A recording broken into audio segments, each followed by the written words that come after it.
Trial version.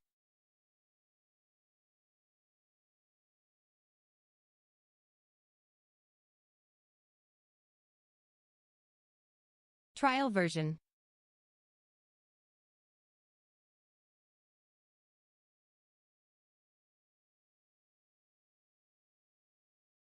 Trial version.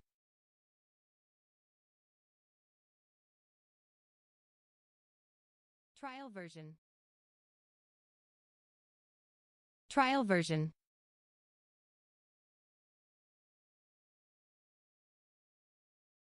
Trial version.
Hello?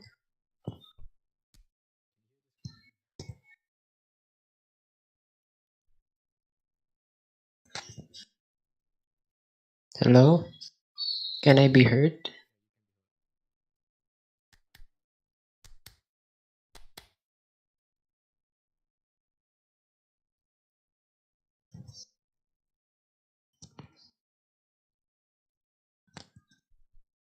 Hello? Hello?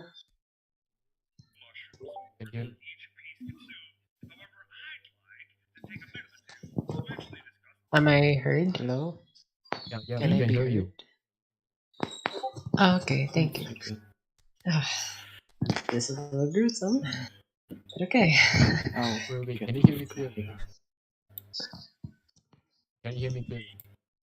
Yeah, I okay. guess. Hello? Yeah. I Hello? can hear you. Can you hear me?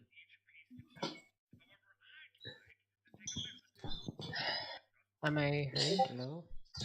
Yeah, Can we I can be hear you. heard? Okay, thank you. Are you guys ready for this? This is a little gruesome. Um, Oh, wait, can you hear me clearly? maybe not.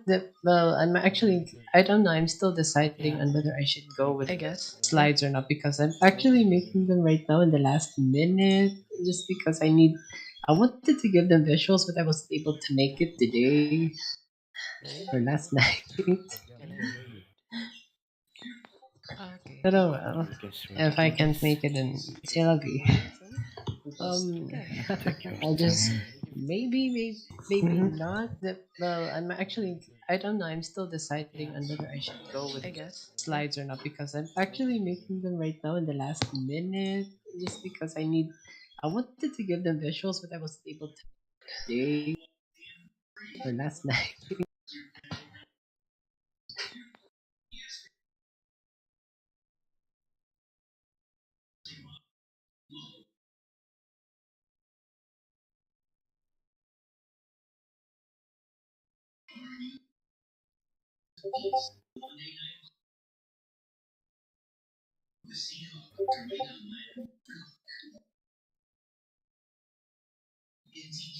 Yeah, nice.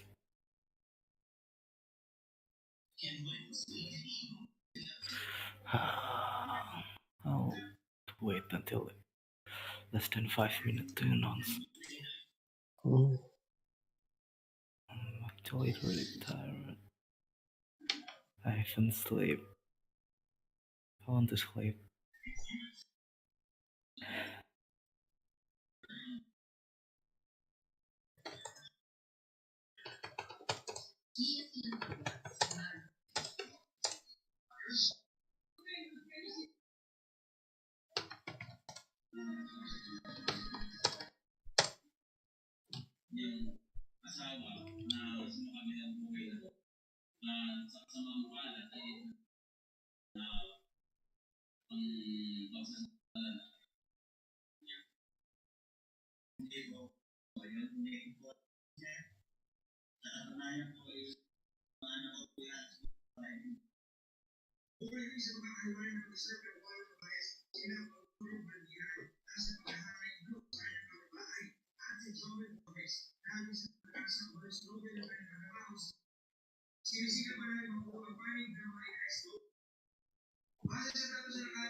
I don't know. It's probably 6 or 10 at most.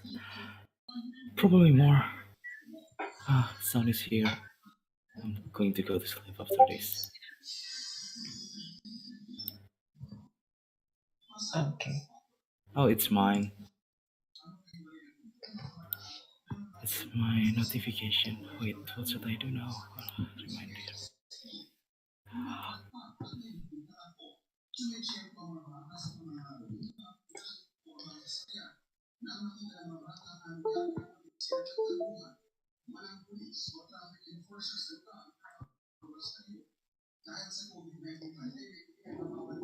Da-da-da-da-da.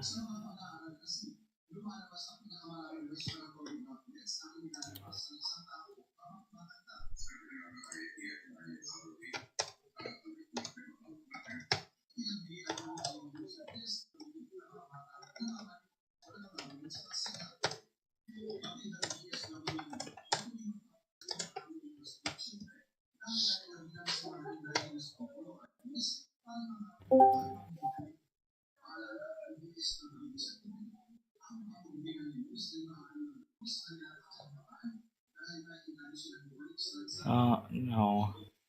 Hey. Hi. Hey.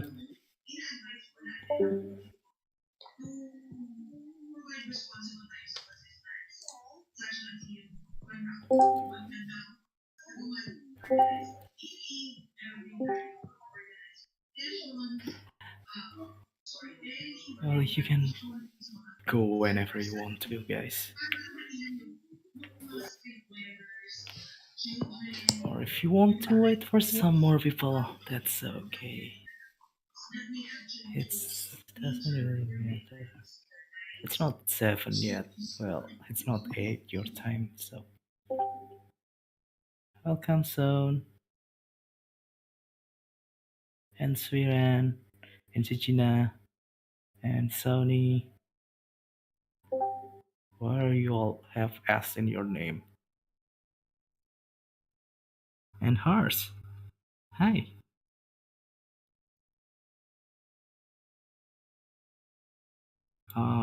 Yeah.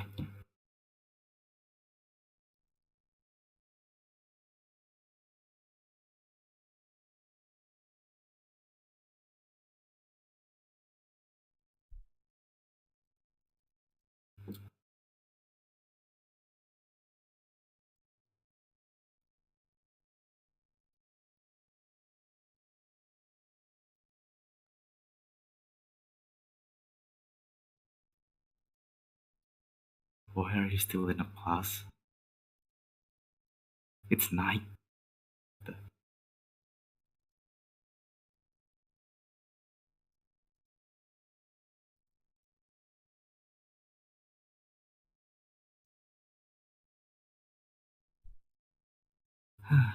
So, today's event is a riding force shop with our Ida and our Bubble.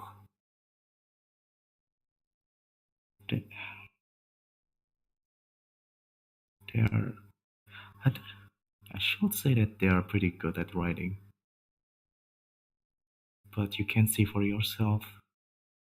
I put their writing in announcement, so it's short. Okay. How close is this close? Just talk yourself, Ida. Bubble practically told his nickname already.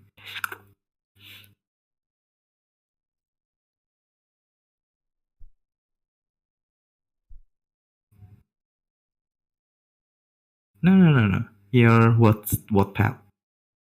Your robot has your nickname on it. So everybody knows.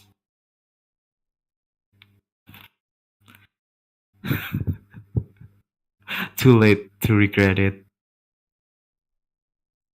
Okay, it's 7. It's the time you two should start this. So welcome our hosts, Ida and Bubble. Takes the stage. Where is Stone? Ida, I can't hear you. Can you hear me now? Yeah. Mm-hmm. Yeah.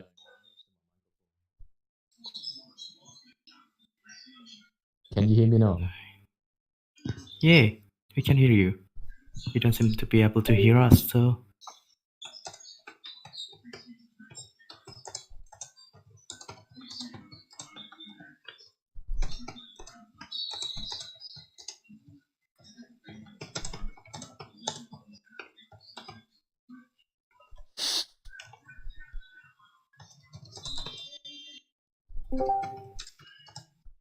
Welcome back, Sean. Okay, so who's gonna start? Yeah. Or you want me to keep talking until you both are ready? Can you hear me now? Yeah, sure. Just keep talking. Yeah, I can hear you. You don't seem Hold to be on able just to a bit. hear us, so... Yeah, I think I can't do the... There's something wrong. I cannot do the PowerPoint presentation shall just be illustrating the examples to text here at VC Text. Oh, and by the way, for the spectators and participants of this workshop, if you have any questions, you can leave them here at VC Text, and then Ide and I will do our best to answer those questions at the end of each segment. Am I right, Ide? You want me to keep talking until you both are ready? Can you hear me now? Yeah, sure. Just keep talking. Yeah, I can hear you. You don't seem hold to on be able just a to bit. hear us, so... Yeah, I think I can't do the... There's something wrong. I cannot do Hey, the Ide, don't PowerPoint leave presentation. your bro hanging, Just dude. be Why are illustrating you the staying examples silent? to text. Ida, Yeah, I'm monitoring the audio because Sangu is much louder than everyone else. And then when I went back to recording, I was actually quite quiet. So I'm balancing out the audio right now. well, it's probably because I have the power of a sentinel. Maybe if I just boost myself. Priority speaking, baby.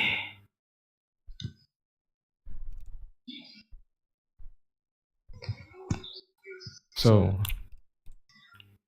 yeah, this should be about it. Soon. I'm gonna sound a bit louder in the YouTube recording than right here. But whatever.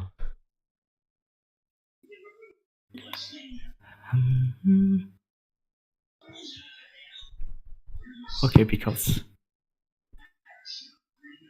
Oh.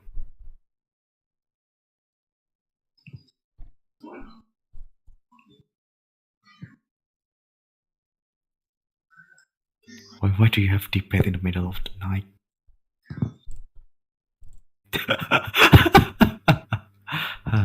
You're fucking dumb, Asida.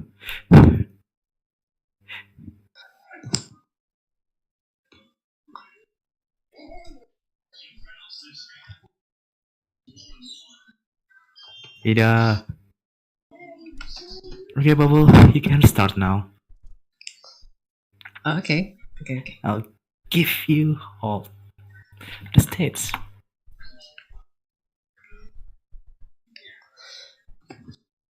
All right. Hello, everyone. Hi, guys. So, welcome to the writing workshop. It'll be me, Bubble Blaster, and my co-host Ide, who'll be hosting today's workshop about writing. So, just to give you a heads up, we're going to discuss mainly three things. I'm going to give you some tips on the show and tell style of writing, and some forms of figures of speech that you can use in both your prose and poetry. And they will we'll discuss some things about poetry. I forgot what he was going to talk about. What was your topic that you were going to Yeah, I'll talk be about mainly in talking your about manuscript? like a few more practical tips, like finding motivation for writing, or Oh, for a few work studies.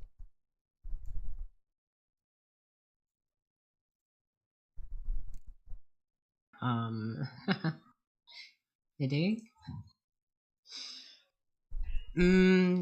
If he Yeah, I'm here. I forgot to press it. Oh my god. Okay. Ide, what were we going to discuss tonight? Yeah, I'll be mainly talking about a few like motivations to continue writing and other practical stuff, and a few work study.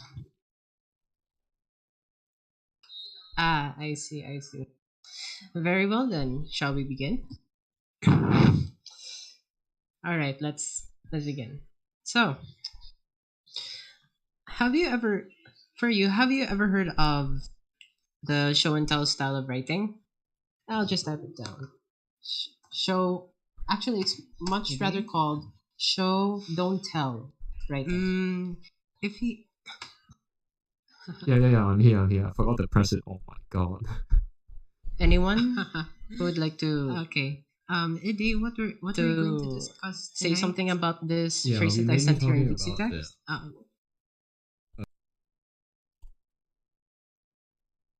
Mm,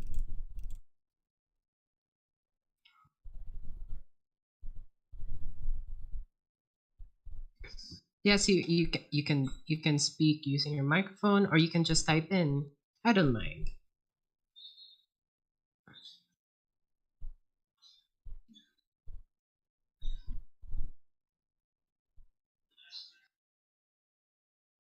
Hmm.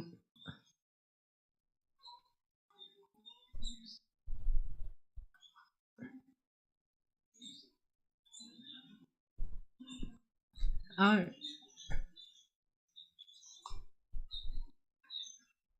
oh, hold on. I'll just, I'll just put on something.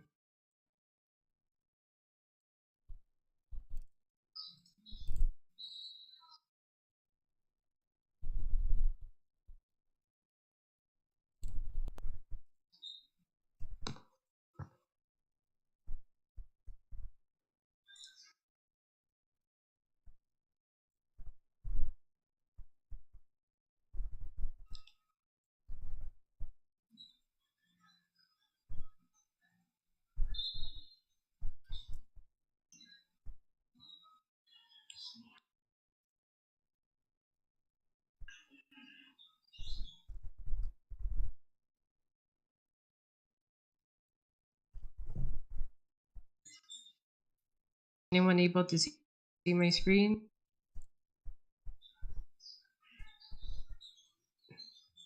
Well, I For wasn't me, able to it's kind prepare of buffering right a now. PowerPoint, so I will just show you guys anyway about what is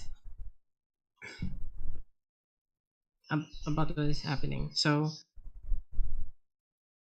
show and, t- show and tell is a what is this?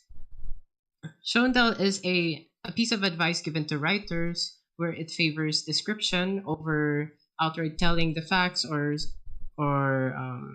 what is this? Or just saying the things without making the text a bit colorful. Originally, this would be called the show don't tell style, or the show versus tell style of writing, because showing is in bigger favor than telling when it comes to writing fiction.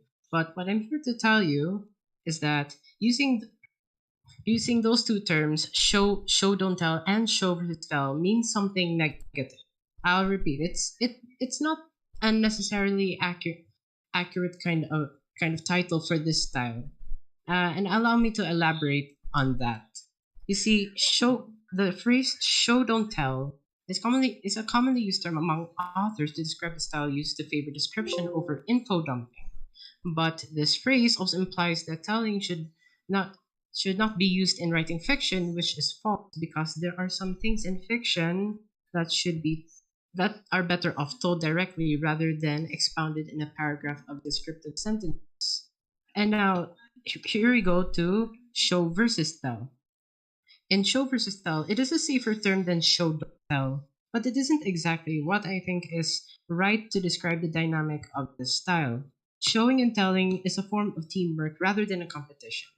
To get the best out of your fictional works, you have to use the two writing styles together, showing and telling, which is why in this workshop we'll call it show and tell style of writing. So, what does showing and telling mean? So, does anyone here have a bit of an idea about what showing actually means? Anyone? No one? Alright. So, allow me to elaborate. So, showing is using descriptions and actions to help the readers get immersed in the story. And telling, on the other hand, is when the author summarizes and uses explanation to tell the reader what is happening. In simpler terms, telling is when you're telling straight out facts. So I'll give you an example. Let me scroll down. If you're viewing right now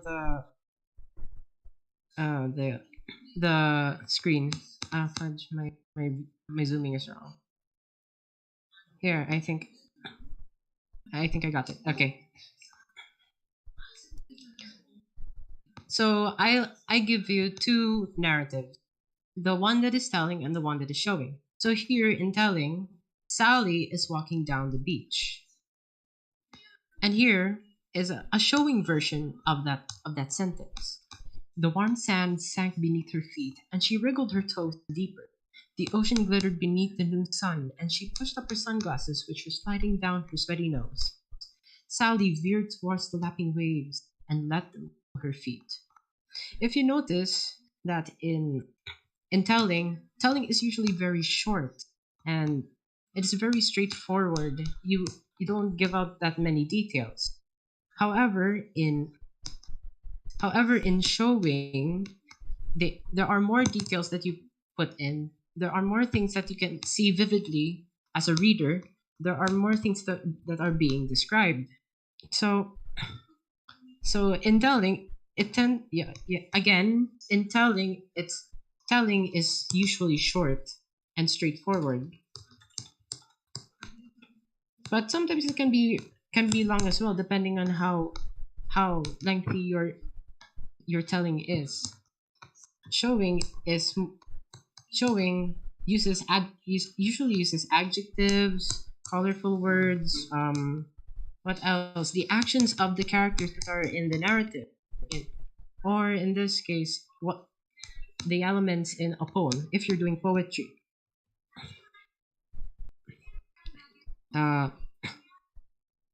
In showing, though, the writer writes these adjectives and descriptor words that help us readers be immersed in the story. So when you use showing, I have a tip. Trust your readers. You have to trust your readers that they'll be able to figure out what's happening in the story. Like you can give them clues, but you don't have to be too direct at what. Here, we'll go back to the example here in what I put here. So usually if you're telling that scene, you would have said Sally's just walking down the beach, but you would want your readers to be immersed in what she's actually doing. It isn't just her just walking down the beach.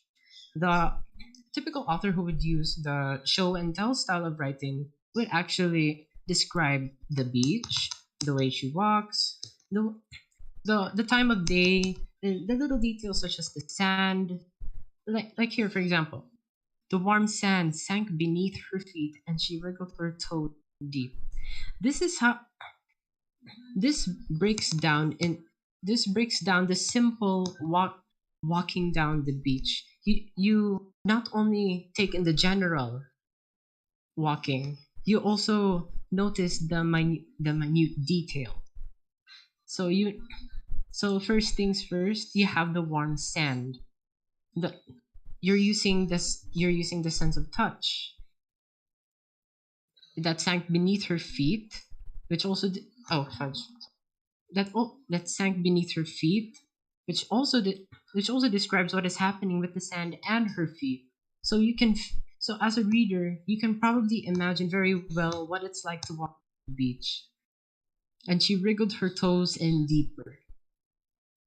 This is an example of when showing is used to describe what the character is doing. She wriggled her toes in deeper, signifying that she's making those steps on the beach while making it seem a little more colorful. And then here you widen somehow you can widen the setting, or the way you describe the setting, by mentioning the ocean here. The ocean glittered beneath the noon, and she pushed up her sunglasses, which were sliding down her sweaty. So we take in a wider look. Imagine that you're having a camera. It pans to the ocean, and then you use your words to describe what is happening. the ocean glittered beneath the noon sun, meaning that the light from the sun is reflecting from the ocean, and it makes that glittering effect. That is something that you would actually that you could see in a movie. And here again, we see that she pushed up her sunglasses, which are sliding down her sweaty nose, which again describes what she is actually. She isn't just walking down the beach. She's doing other things while she does that. She pushed up her sunglasses, which were sliding down her sweaty nose. Her nose became sweaty, so she had to push it up. It was about to fall down. And then here's the last one. Sally veered towards the lapping waves and let them her feet. Now, again, this is also showing because it is describing what a character is doing in detail, not just in the general. Sally looks towards the ocean and then walks among the waters that are touching her. You can use these vivid details like let them cool her feet, the lapping waves, the warm sand. Those adjectives are very telling is more or less straightforward and factual, showing to explain. Yes, sensory images. Thank you, Sean. And that is an example of how showing is done in prose, usually in prose. It's also done in poetry, but we'll get to that later. And now where was I? Yes. I have a question. Where do you think showing and telling is appropriate? When is it right to do so? Does anyone have any suggestion?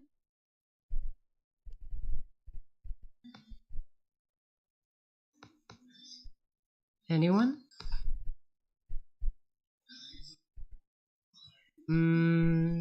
All right.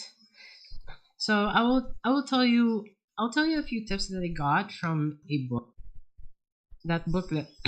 There's a book that I've read. I will recommend it to you later, but it helped me in forming my writing style over the years, and I'll send some of its advices to you. So where is showing and telling appropriate? So showing is usually appropriate when you want to convey what characters are doing, thinking, and feeling without making that wall, which makes readers bored out of their mind. As a reader, you want to be able to picture vividly what the characters in the story are feeling and what the environment there is like. Showing helps the readers jog their imagination in their head as they go along with the story. You see, many authors say that showing is very much more important than telling. And they are not exactly wrong because it's usually 90% of the time showing is used in the narrative and 10% of telling. You can change those percentages as you wish, depending on your work. So let me just clarify that showing used to describe the scenery, the character as it goes through the whole plot. Usually in showing it's very usually it's very slowed down. It's very in showing it's not always slowed down, but the pacing seems a little slower than telling because in telling you're very straightforward. So now, where does that leave telling? Since they said it is not that important. Telling in fiction is also just as tricky. Where you would need to apply telling is not exactly defined, but it can be used in the things. You could, however, deviate from those rules to still be effective. It is up to the reader on how it is received. Okay, let me just go to the appropriate section so some of you can read it. So, first thing, here's one of the few purposes of telling. So when some details of a story have already been told in a previous part of a story and there is a need to make mention again by the characters in a different paragraph, there is no need to repeat those same descriptive words again. There's no need to repeat those same descriptive words said around chapter 2 in like chapter 5. Instead, the characters or the narrator will summarize it one way or another. So I will give you an example. So I will give you an example. In chapter 1, Sally was kidnapped by a bunch of dudes in a van, and he used the showing to describe the momentum of that moment in chapter 2. In chapter 5 though, there was a witness who what is this? Who confessed to seeing that happen. And either the details are omitted because it was already mentioned in chapter 2, or that the character will just summarize what happened. I'll put it this way. The black. Okay, I'll just type it down.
And she felt her body lean towards a direction she didn't want to go. Not a moment too soon, she felt a cloth wrapped around her mouth, and her eyes were shaded by malicious hand. She disappeared. Now, let's say that this same event was mentioned in chapter 5, this time by a witness. But instead of using this same description, the witness will instead say, I saw a woman get kidnapped by a bunch of thugs in a black van. It's used in a what is this? This is used in dialogue much rather using the showing of what he saw, because we the readers already know what happened to her, and it has been revealed that there was a witness, which progresses the story. So we only need to summarize it at that point. Is anyone confused about about this point of telling or something? Am I made clear? Can I proceed to the next point? Okay, good. So next purpose of telling is that another purpose for telling is to add a narrative distance for dramatic effect, but it should be used wisely and sparingly. So here are several examples. Let me scroll down. Here are some examples. If you're seeing the live screen right now, she watched him right away and hoped he'd never come back. This is usually a straight out descriptor of what is happening, but you have to take note that this is used sometimes to make that certain distance between the reader and the object of being described. Also, in this one, he wondered if Chuck had seen Lila that night. They prayed it was the last time. Usually, this dramatic effect kind of telling is associated with words like believed, hoped, prayed, wondered, thought. And these all entail to what is happening in the mind of the what is happening in the mind of a certain character in the story. So so if you want to create that effect where the reader is drawing closer or away from the said characters, there is a dramatic effect or a dramatic distance that helps emphasize that kind of thing. But you have to remember that this technique is used sparingly because again, telling in the writing universe is not exactly as favored as showing because the way readers see it today is that we are more inclined to seeing things visually. We we are more inclined to the imagination brought by more inclined to thinking of things in our imagination rather than just being told about what is happening. We want to see things for ourselves. So novels here and some short stories are really going to need the help of show and tell in order to jog the imagination of of the readers. And then here's another purpose of telling. So telling is also used along with showing to describe the setting of a story without bogging down the readers with too much detail. This is especially true when you want to illustrate the passage of time in the story. So if you're looking at the live stream, here are some examples. 3 days had passed since they had fled the forest. They were now nearing Camelot, and they were weary from riding the horse for rest. So in this instance, we are trying to achieve a balance of showing and telling. In this case, when you're trying to illustrate the passage of time, let's say a month had passed between chapter 6 and chapter 7. So you can so if the events between that month is not that relevant, you can use the technique of telling just so you can speed things up to only those relevant events, because you can't just articulate every day of that month using showing without ever describing any particular important plot points, because people really need that motivation to read. They need that kind of action or motivation. So you have to give so it's important to just emphasize the relevant plot points. Yeah, yeah, yeah, what you call this? Side plots are actually another story, but that would be in another time or discussed by another person perhaps. But what's important is that uh if you want to describe the passage of time, you can use telling so that between the time is not consumed by descriptive words. It is just told straight out. Oh, and here's another example before we proceed. She grabbed her backpack and drove to the coffee shop where her friend was waiting. So in this example, not every detail about her rushing to her friend was made because she was in a hurry. She grabbed her backpack and drove to the coffee shop where her friend was waiting. So this illustrates the passage of time because we don't. In this case, it's not important to illustrate that she is pressing on the ignition and she's checking on her phone before she goes. Those are things that can be omitted. They are not exactly. Those are some details that are not relevant to the story. So in showing and telling, it's important to discern what should be included and what should be omitted. Yeah. All right. I'll go next to my next point. So usually in short stories, telling tends to be more acceptable than when applied to novels. This is because short stories also value brevity or shortness, even if it composes of about 3,000 plus words. So in short stories, yes, short stories have a bit, also have show and tell, but the thing is they are called short stories, meant to be read in one sitting. So there is a higher likely chance for telling to be involved there, which is okay, but not too much telling because it bore the readers to death. I will. I forgot to give a link to. I forgot to give a link onto what short stories I can I can lead you to, but I'll just give them later after Fujinon's discussion. All right. Does anyone have any questions? See, because I'll discuss an.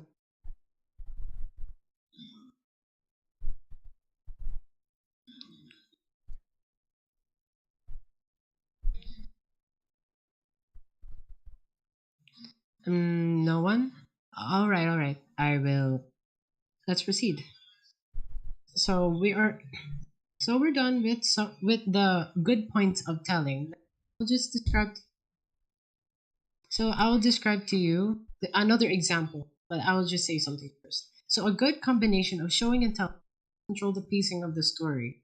Usually, showing is 90%, and 10% is telling.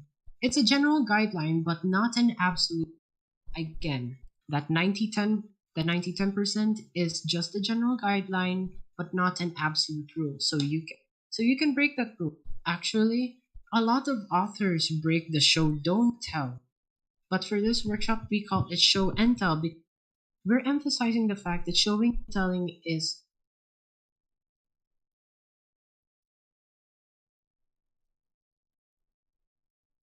Okay, where was I?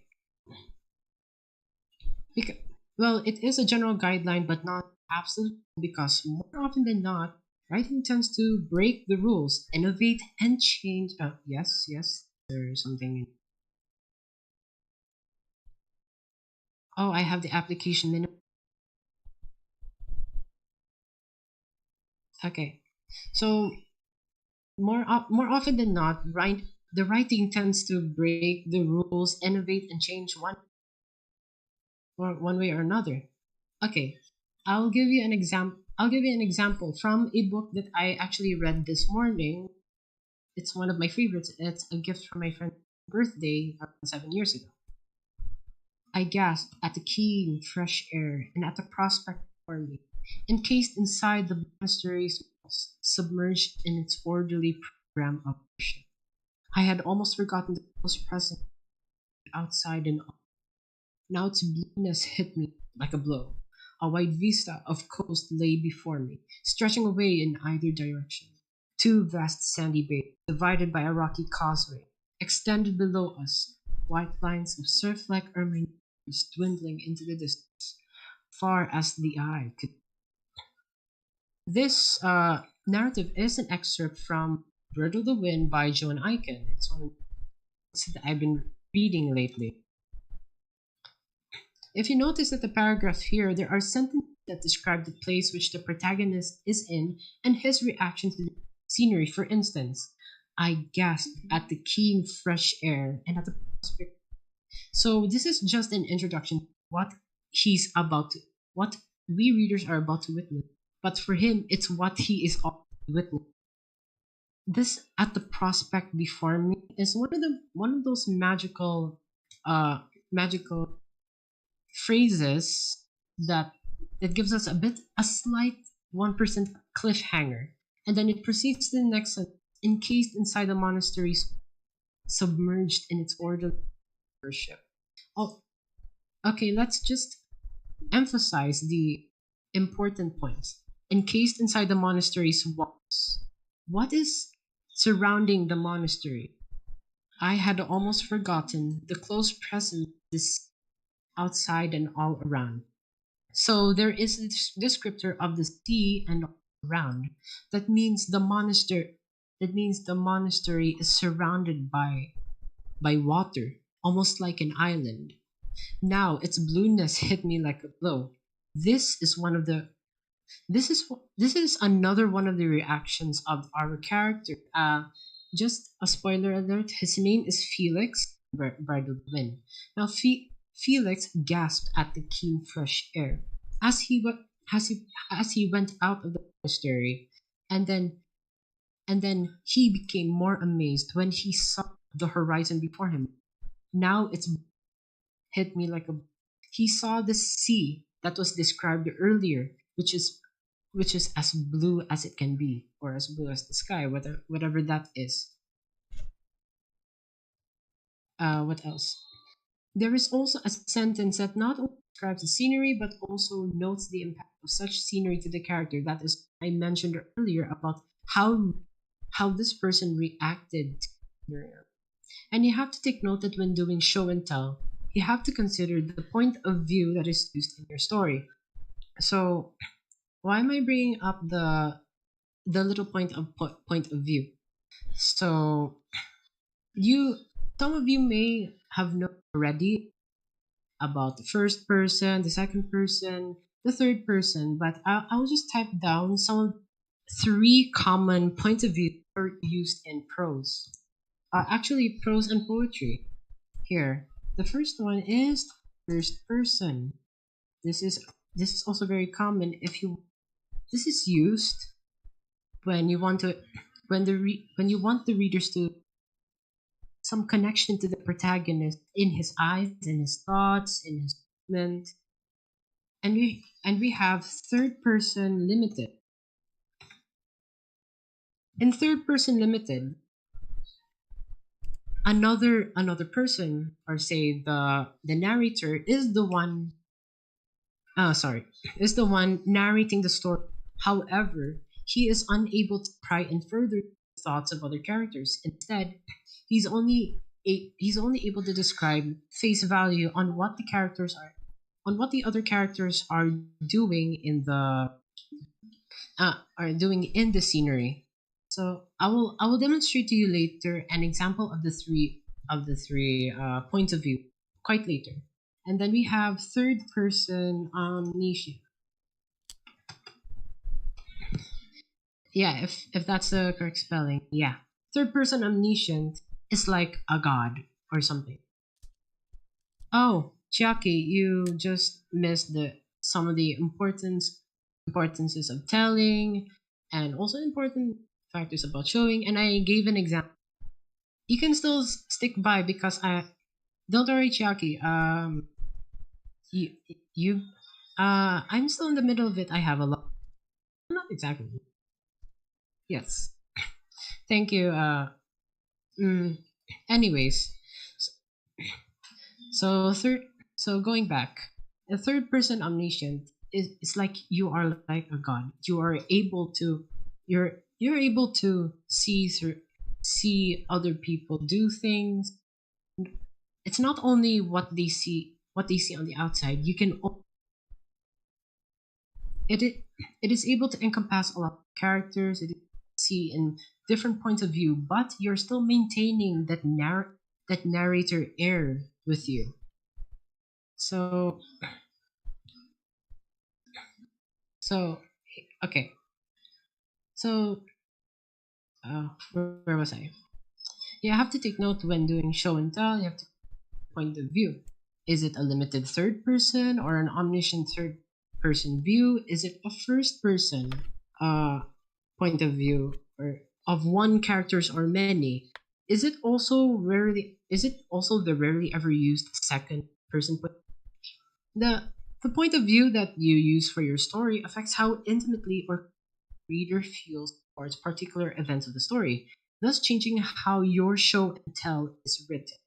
In this example, the one I showed you from Bridle the Wind, you can see that the story is using person point of view because it uses the pronouns I, me, we, and such.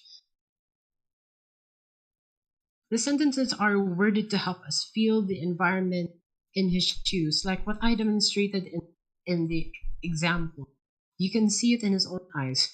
Actually, the first person point is one of the closest, if not the closest point of view closest vantage point for a reader to be in, because you're able to experience those feelings, those events, emotions, actions of that particular character in his shoes, in his in his shoes. Now, moving on, okay, right now I am going to give you some tips on how to improve that show and tell writing, since I've already given you some example on what it is. Okay, tip number 1, keep reading. You see, there are many good examples of the show and tell style of reading that can be found in many. Now, I'm going to go to my recommendation, understanding show don't tell. What is it? Show don't tell. Hold on. I'll just type it down so everyone can look for that book later after the workshop. Show don't tell and really getting it.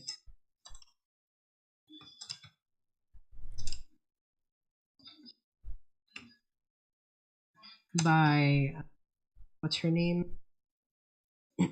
By Janice Hardy. This is a very useful if you want kind of style. I highly recommend it.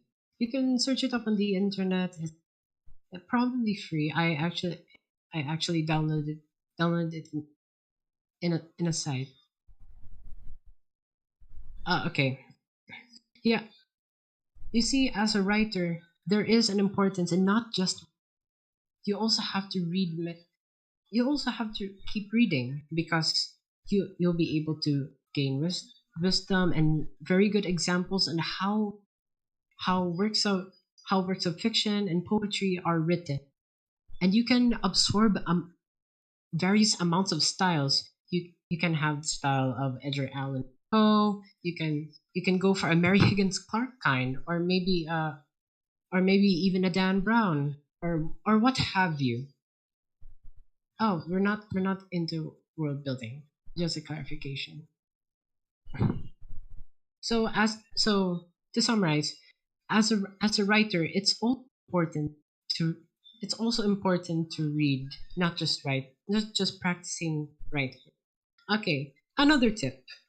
Practice writing whenever you can, whether it is poetry or prose. Refining your writing skills can really help you out in the long run. Already given, so don't worry about that. And using the senses, I think our friend Ide is going to talk about inspiration and probably about senses. I'm not sure, but I'll just expound on using senses when doing the show and tell. Okay, the best imagery is made when readers can imagine being in the character's shoes when the big climax or pretty much event happens. You want to feel the pain, the dread, the happiness, the horror, and such while you're reading. This is how writing establishes the connection between the book and the reader. Touch, taste, hearing, and sight. If you take a look back at if you're going to look back at some of our examples, you'll notice that some of them employ some of these senses. Like when you go back to Sally, the warm sand, which is touch, the ocean glittered beneath the noon sun, which is sight. You can even have smell and taste if it's necessary. Like if you're going near a trash can, you could feel a mixture of eggs, eggplants, rotting meat, and what have you running through your nose, and you sit back in disgust and something like that. Using the senses is very important for the readers to understand what is happening. It helps you to establish that setting too. Okay. Another point. Like I said earlier, there you have to consider the point of.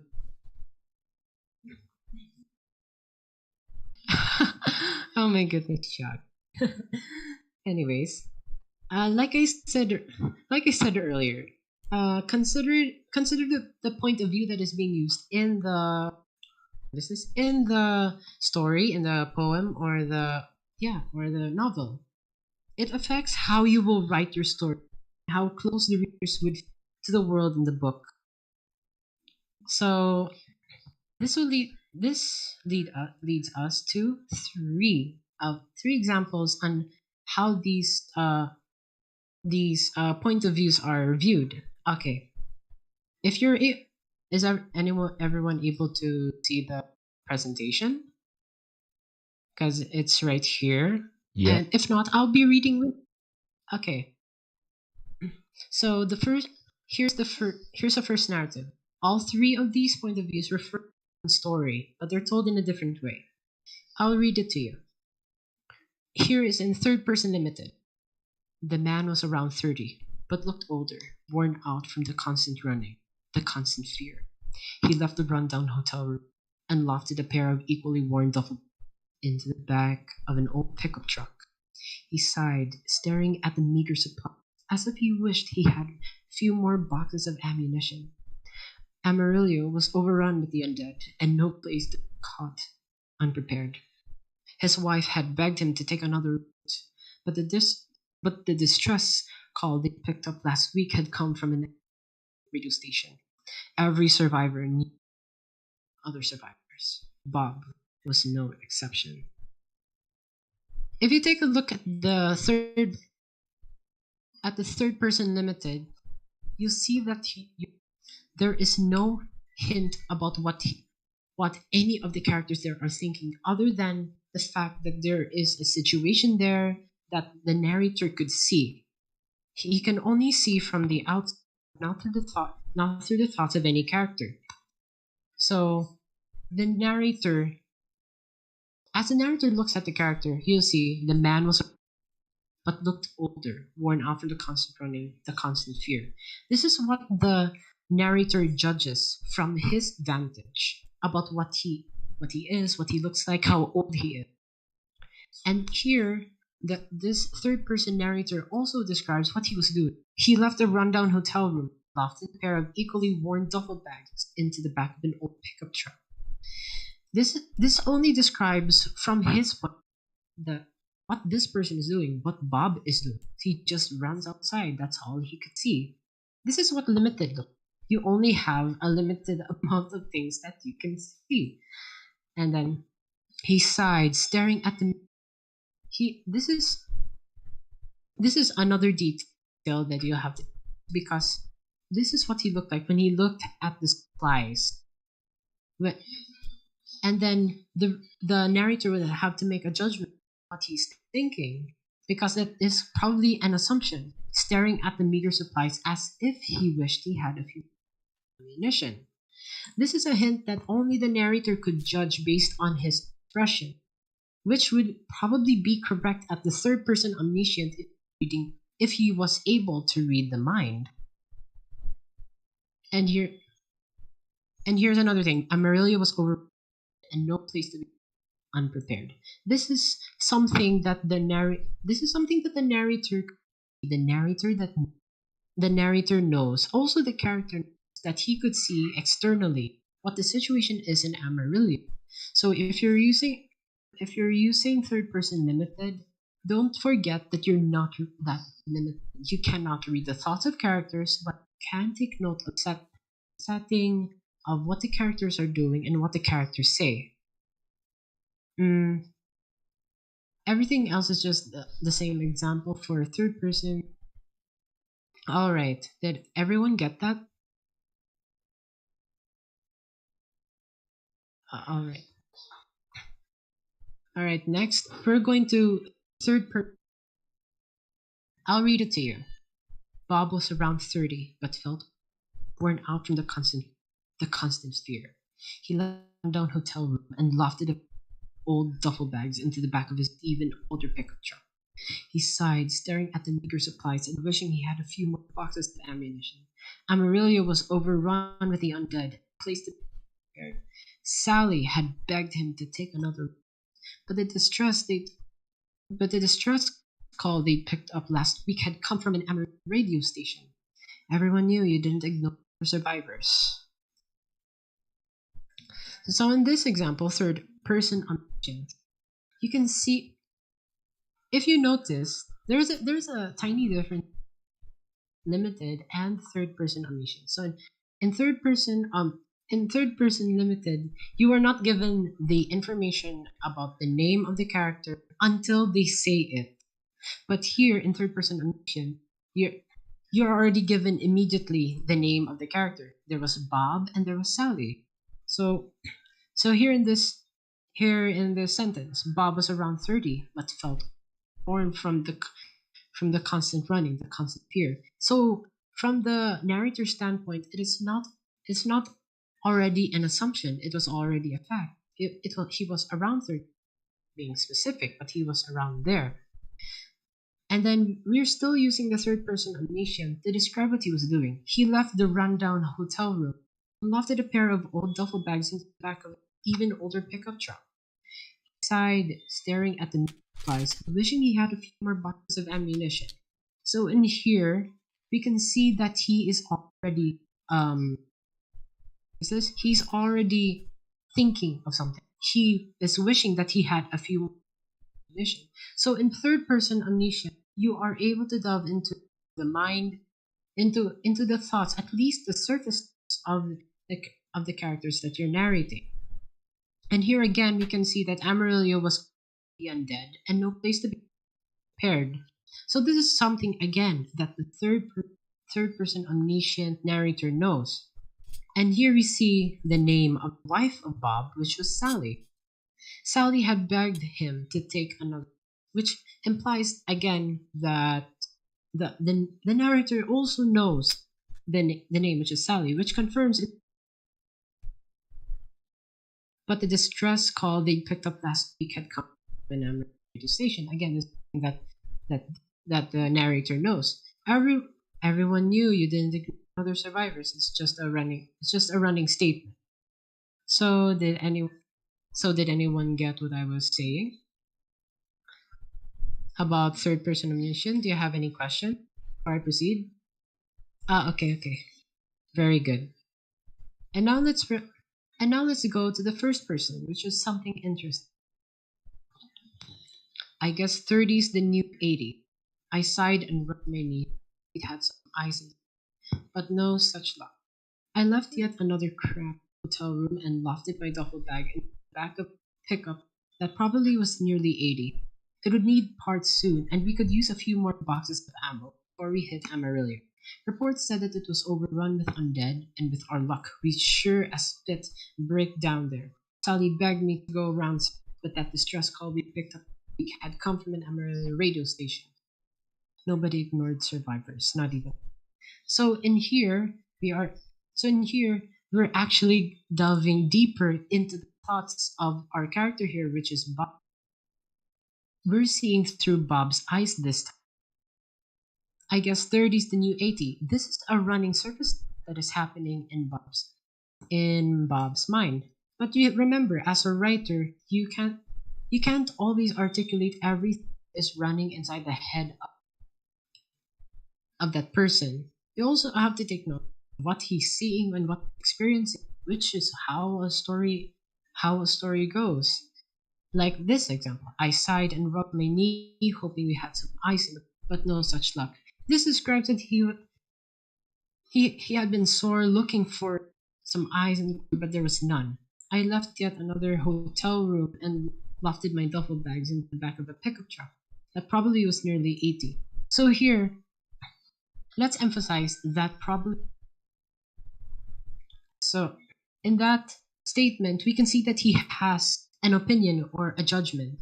This implies that this is also an actual person that is speaking in that novel. It would need parts soon, and we could use a few more Amarillo. What's this? This is what Bob knows. If that would need parts soon, implying that the van is probably run down or broken or is probably in need of repair. And here, this is another reference. We could use a few more Amarillo, implying that there was none when they hotel room. And then here's what they also know. Reports said that it was overrun with undead, and with luck we shared a swift breakdown there. This is from what he had heard before. He had heard that that place was undead. This is something that he knows, even if we take it point where the narrator knows, the third person narrator knows, or the third person limited narrator knows. And here we see it. He refers to that woman as Sally, implying that he knows that person, but he did not directly say Sally was his wife. If you notice that in third person limited, it only refers to his wife. In third person omniscient, it said Sally. Also, the first person said Sally, implying that as you progress with the point of view distance, you grow closer and closer to the grow closer and close. It goes closer and closer to readers. The first person is the closest or the most intimate of them all because you're actually experiencing that one person's point of view, and he's telling you all that through his eyes. Nobody ignores survivors, not even us.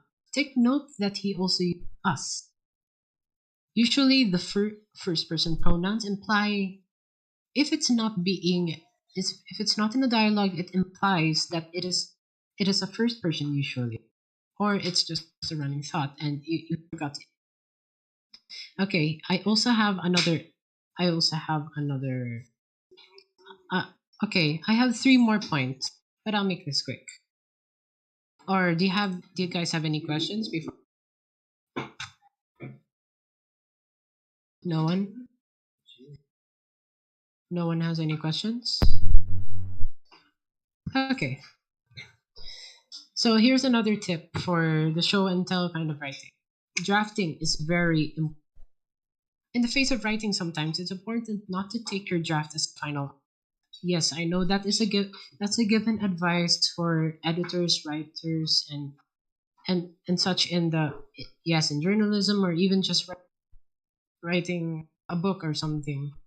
But I will tell you this: from the eyes of the author, it's easy to discover finer details, which maybe if you added, moved, or revised over there.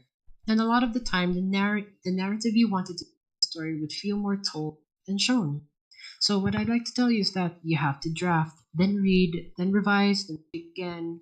Yes, it is a gruesome, but you'll thank yourself for having found that adverb or that overly unneeded protagonist's pet dog. Read your work as a reader, and you'll be surprised at the things. So don't worry if the first paragraph that you said does not come out right, or if you think that is perfect for others it is not. Don't worry about it. There's always room for revision. This is why it's difficult to find writers who claim that they have in one try. I don't know if you. That's a pretty funny statement. People who publish their draft, which is kind of funny. You don't do that. It is prone to mistakes. Even professionals know that they are bound to make mistakes in their drafts. And speaking of drafting, I should have mentioned to you before that planning the plot of your whole story is also important. Yes, although the plot structure is a different topic to be tackled in another time, I will just tell you now that this is very important. There's the beginning, the exposition, the rising action, the climax, the falling action, and the denouement. Yes, I'll confirm to you. It's called denouement, not denouement. So why am I telling you this? It's a given for you to figure out the plot structure of your story. You see, it's because in order for you to apply this writing, you have to have the general picture and the story. Okay, so imagine this. You already have mastered how to make the characters fleshed out. But somehow in the bigger picture, they come out flat because there are many potholes or inconsistencies in your writing. So yes, I'll just tell you a bit of a story. If you actually take a look at my pad story, Embers, it's a short story. I repeatedly made mistakes there because number one, that is just a draft that was revised but never really not hauled over. It, I mean, it started as a draft, yes, but it's not necessarily. It wasn't necessarily a refined revision. Actually, that was actually my mistake because I actually thought that was pretty good so far. What I should have done though is to have beta readers though, which I'll explain later. I didn't fully plan for what I was going to write. And for compensation, I revised it later after I made it before posting it on Wattpad, just to make sure I somehow captured the atmosphere of the story. I don't. If you guys have any opinions about Embers, you can go do it in VC text, or you can DM me if we're already over with the workshop. Although so far I have the careless adverbs here and there, there's never a fault in planning for the things you have to write. This also goes for nonfiction writers like those making biographies, textbooks, and news articles. You, all right, and now for my last point. How do I do this? If you can, have some beta readers or someone who can read snippets of your work for you, even if some of them don't have knowledge of things like narrative distance, plot arc, and other writing jargon.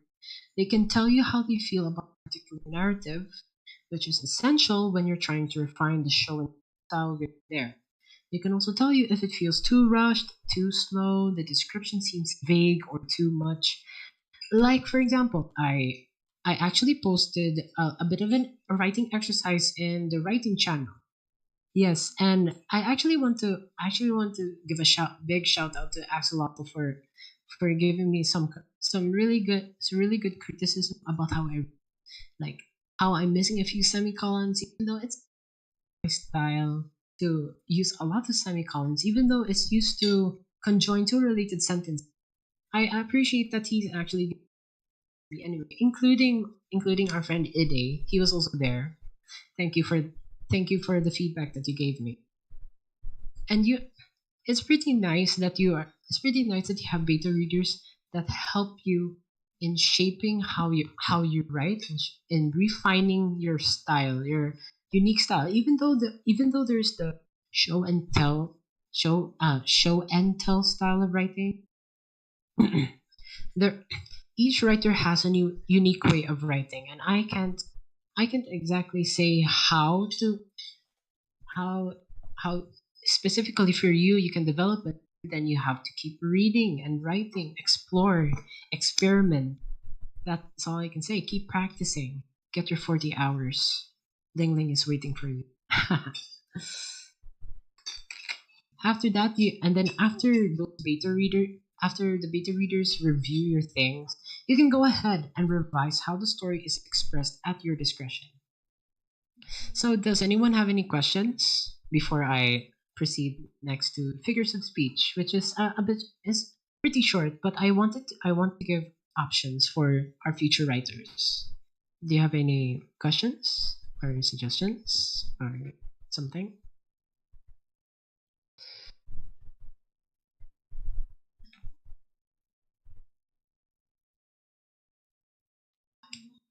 Fudge. Yes. Oh, don't worry about that. The purpose of me putting that up is for everyone to give everyone more options in order to enhance and expand their imagination in writing, especially in poetry, because in poetry is actually as I've read before, poetry is described as being condensed writing, because in poetry it it's only very short depending on the poetry, but it's charged writing. It's not gonna it's charged sorry it's charged writing. meaning that there is multiple layers of things that are found in there. Even if it's just a few words, even if it's just as small as a haiku, you can tell that there's a layer of meaning, a layer of symbolism, or even just the plain beauty of it. It is charged because it's just as powerful as a novel on its own. So let's go proceed to figures of speech. Now, what comes into your mind when you hear speech? Anyone?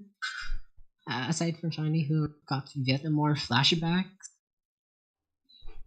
Like different kinds of phrasing a sentence. I'm sorry, please repeat that. Like different kinds of ways in phrasing a question. Different kinds of ways of raising a question or making a sentence. Yeah. That's one. You can. That's one. Anyone else? One. All right then. Let's go. Oh. Okay. So if you have listened to your English teacher, or at least your English tutor or any other language tutor, you might encounter the concept of figures of speech, because basically figures of speech, nothing there is literal, or at least some of it is not literal. Figures of speech are words or phrases written or said in a non-literal sense to attain a rhetorical or vivid effect. They're used to express things in more colorful ways, and sometimes in ways that are not even a literal sense could put it. So in figures of speech, it's very useful if you want to describe something that cannot be literally described. Like if you don't know the word petrichor, you could at least describe the scent of the street using figures of speech. The street was like, for example, the street was a glassy river, repeatedly making waves upon waves upon waves upon waves. And yes, I'm sorry about that. Okay.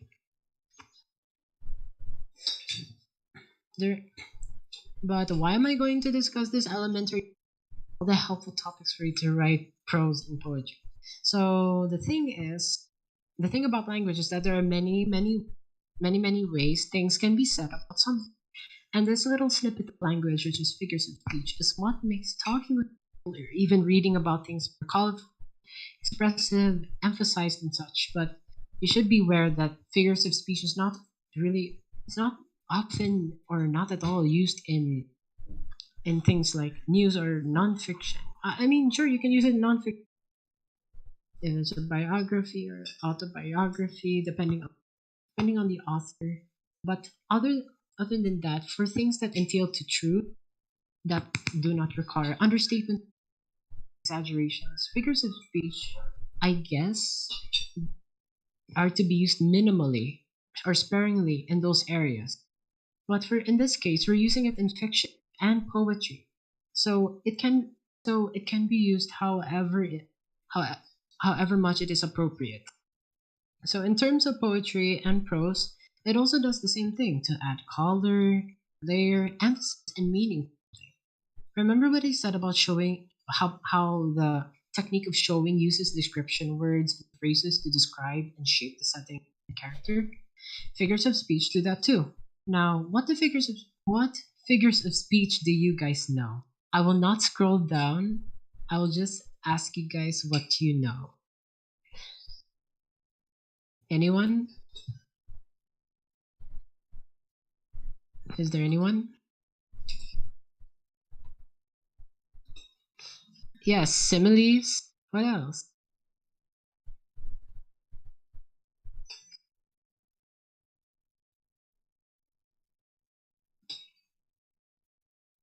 contradiction, something like that. You can, but although it's not the actual term, there are many kinds of contradiction.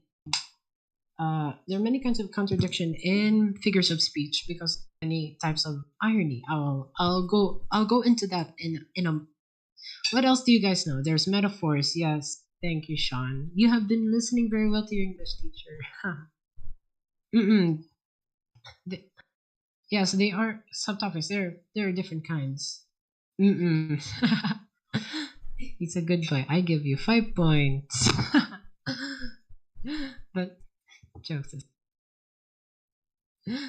but jokes aside, does anyone else know other types?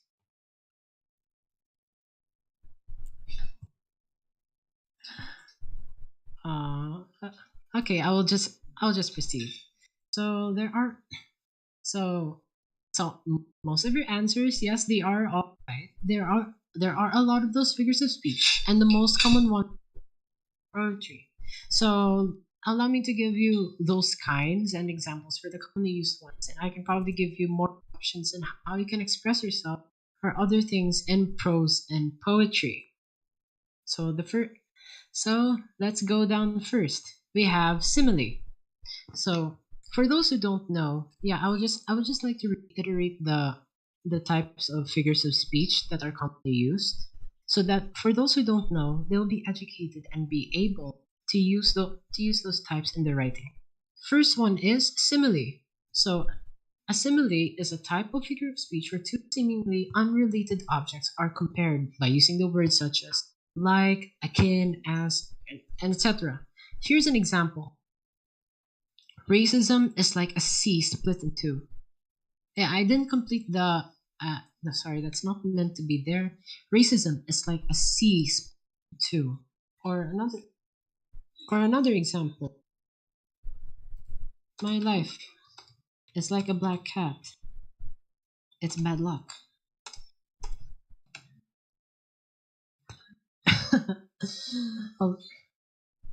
Although there are more. Yes, you can use this technique if you're trying to make a comparison between two things, especially with the words like and as. These are the two common words used simile. Do you how about this? Do you guys have any examples that you can do? Want to give it a go? There, you are cold as ice. That's one. Another boy. And does anyone have other what is this? Other examples?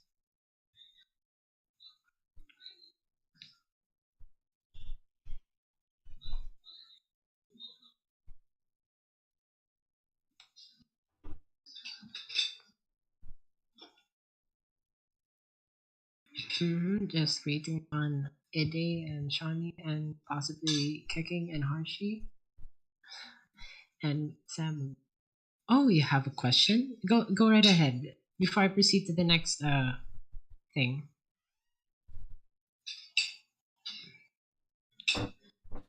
Yes, that's a really colorful fireworks, like flowers of fire. Very good.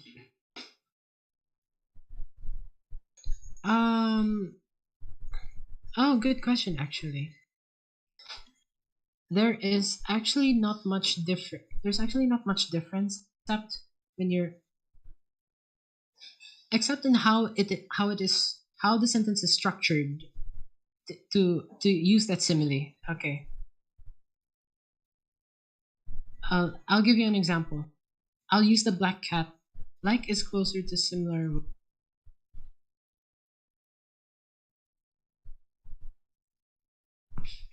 Oh, you have any input on that, Eddie? Like is closer to similar, as is. Well, let's just say that when you're using the as, that I'll just to clarify, it's as other. When you're using the word as, you are referring to a quality that's some you're referring to a quality that another object has, that this original object already has. So let's take Sean's example. You are cool as ice. So the you there is what is being compared to ice. Now why? Now how is this comparison made? Y- y- By using the word as cool, because the because ice is the thing that is already or cold. So in order to bring out the quality, usually connected using an adjective quality, you put there you what is this? You use as in order to as like the as, not the other, to make that comparison when it comes to. Oh, now I get it. When you're using this word, okay, I will not say it means a little inappropriate. Using this word, you're it's usually connected to an adjective. But when you're using like, it is connected to usually a noun or a pronoun.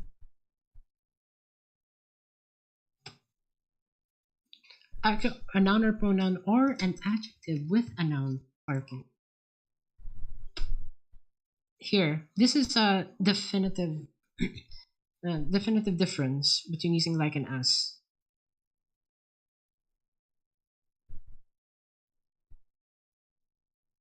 All right, is everything? Let's proceed then. Here's another one. A metaphor. Now, a metaphor is sorry. Now, metaphor is similar to a simile, but the difference is that you don't use like or this word. In, Instead, you are directly comparing them to from one object to another. For example, I'll type it down.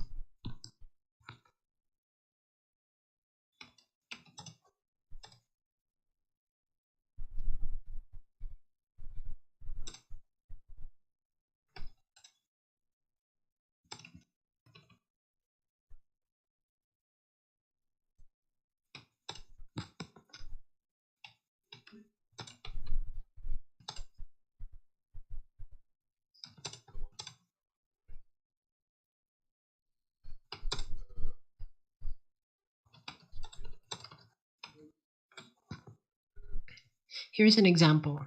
The streets were a glassy surface, still as the salt base of India.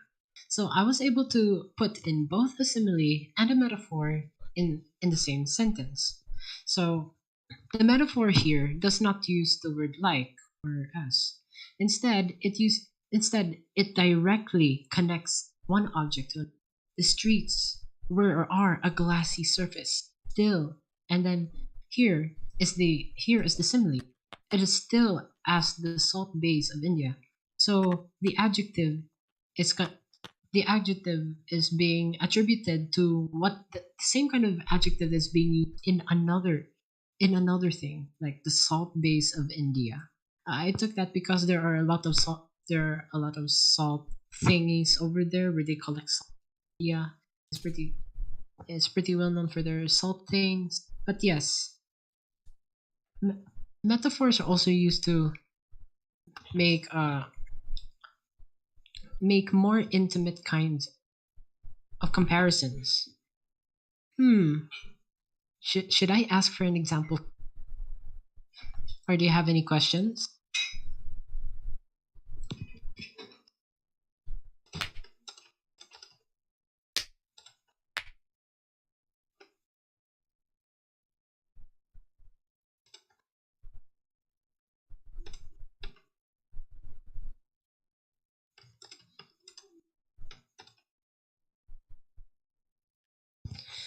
Oh, and here's another example. The cat is a gray moon eclipse. The cat is a gray moon eclipsing the fireplace, dark silhouette. This is another example, just so you guys can get the gist of what a metaphor does. Oh, hold on just a minute. I'll just get something. So,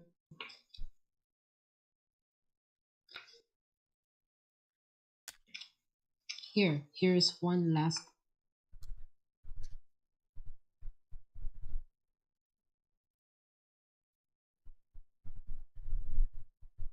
There are some metaphors though that are very clear, and they are quite hidden and quite tricky to spot. I did not study this well, but these are actual metaphors. I'll show you for example. Wait. Oh, never mind. They are. Well, according to the book I read, sometimes metaphor would refer to personification, but exactly right, because the example here is lamplight on the grass. Well, this is actually a personification of the lamplight, giving it human or animal it shouldn't have. But I'll get to that later. So I guess you got the general gist of what the metaphor. Okay, let's proceed. A hyperbole. This is one of the mostly screamed things on Twitter. A hyperbole is basically something that exaggerates. That's given. I wasn't able to put an example here, but I will make now. Or unless you guys have an example, something that is exaggerated. Okay, I'll type it down.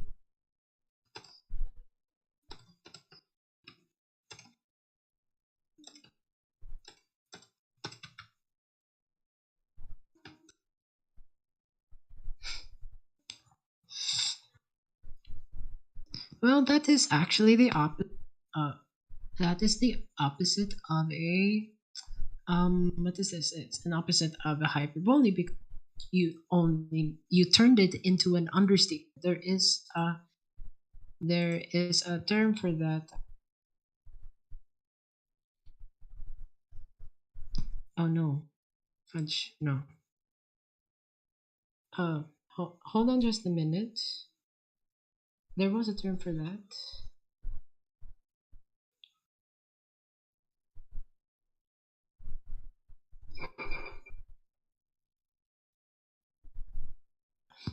Yes, it's actually understatement, which is also another kind of figure of speech where you where you make light of something that is supposedly grave or serious. But for this one, hyperbole is where you make something that is supposed to be light into something a little grave. Okay, I'll put here an example. I cried 1,000 rivers just for you to come back. That thing was so huge and so large I could not see the sun anymore. And things like that. It is usually out of a certain reaction to shock, fear, pretty much anything that entails to making things bigger than they seem. That's the whole gist of a hyperbole. But I think I trust that you can make good examples. Oh, Surin, you're typing something. You have a question or an example that you can give?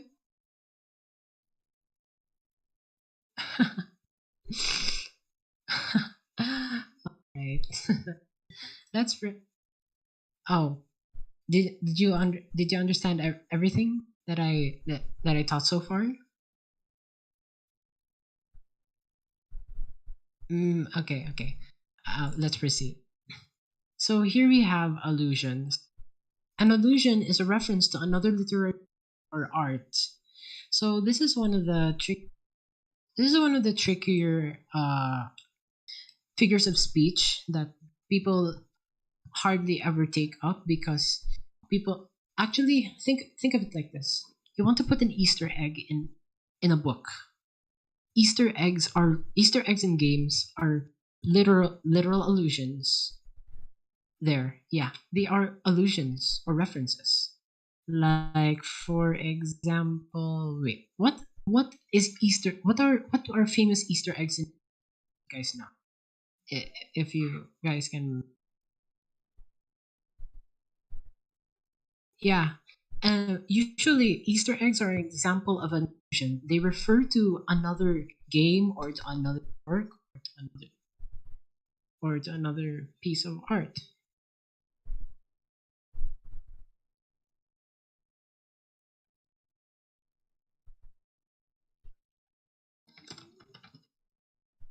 Hmm. Yes, indeed. They are references. I'll give an example. I'll give an example. I'll just type it down.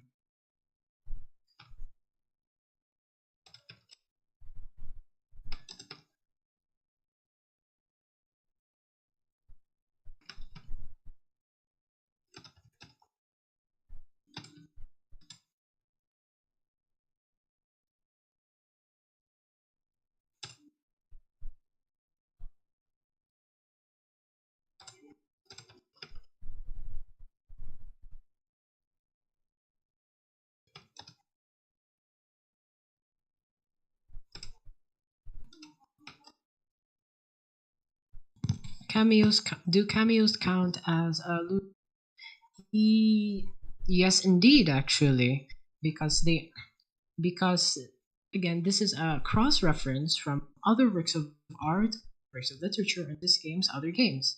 And here I'll give a simple example.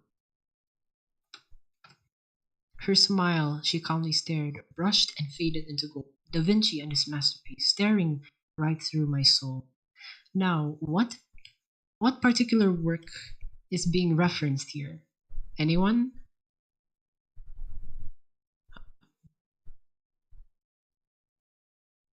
Mm, no, I already said Da Vinci, but there is something else that I referenced there. Mm-hmm. You're gonna get yes, Mona Lisa. That's what I was referencing. The Mona Lisa. You can use poetry or prose in order to or even video games in order to make reference to other things. Or you can just say for the horde. And you'll recognize immediately that it is Warcraft because the orcs say it. If you happen to hear that, it's probably the orc saying it. All right, let's go to another interesting one that I introduced, or much rather bring back, anaphora. An anaphora is the repetition of a word or a set of words in a paragraph.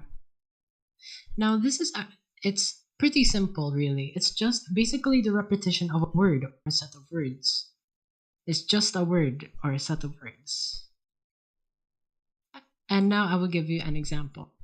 If you're looking at the stream right now, yeah, this is actually from a song that I like. It's pretty sad.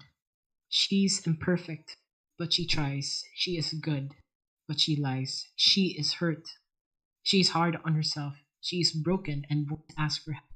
She is messy, but she is low most of the time. She is all of this and baked in a beautiful. She is gone, but she used to be mine. This is from a song called "She Used to Be" by Sarah Bareilles, the musical Waitress.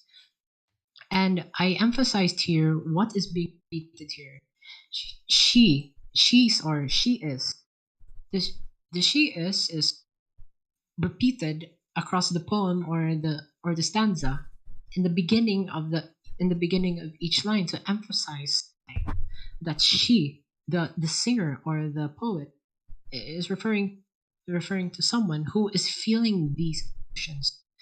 What she is. That person is perfect. That person is good. That person is hard, broken, messy. This this technique is used in order to bring the emphasis onto something. Now, I will give. There's another example that I was to demonstrate. I didn't type it down. Hold on.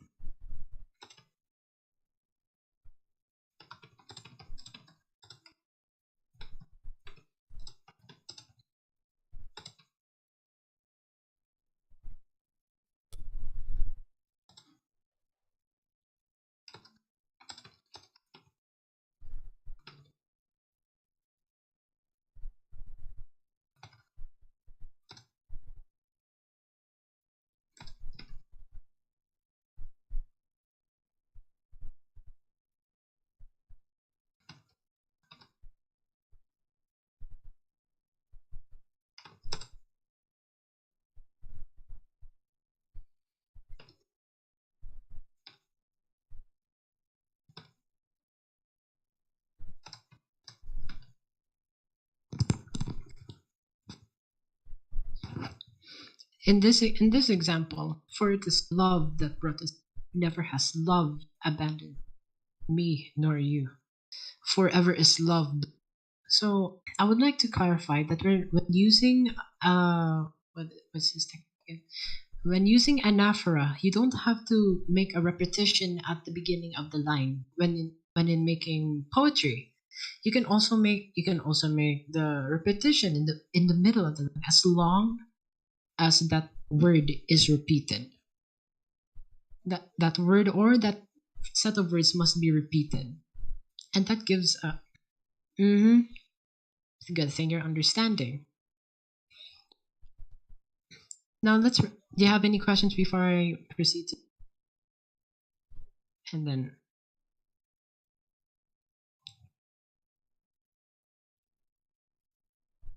all right, let's go to alliteration. Alliteration is literally a fun it's a fun kind of figure of speech where you use the same consonant or first letter in almost every line. Like she sells seashells on the seashore. That's an example of an alliteration.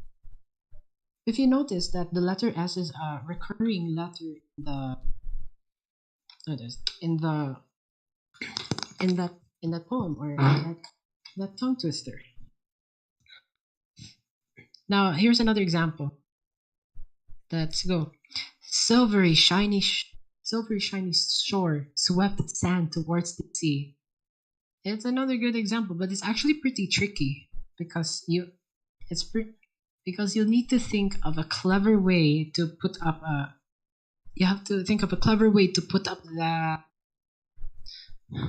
that repetition of letters.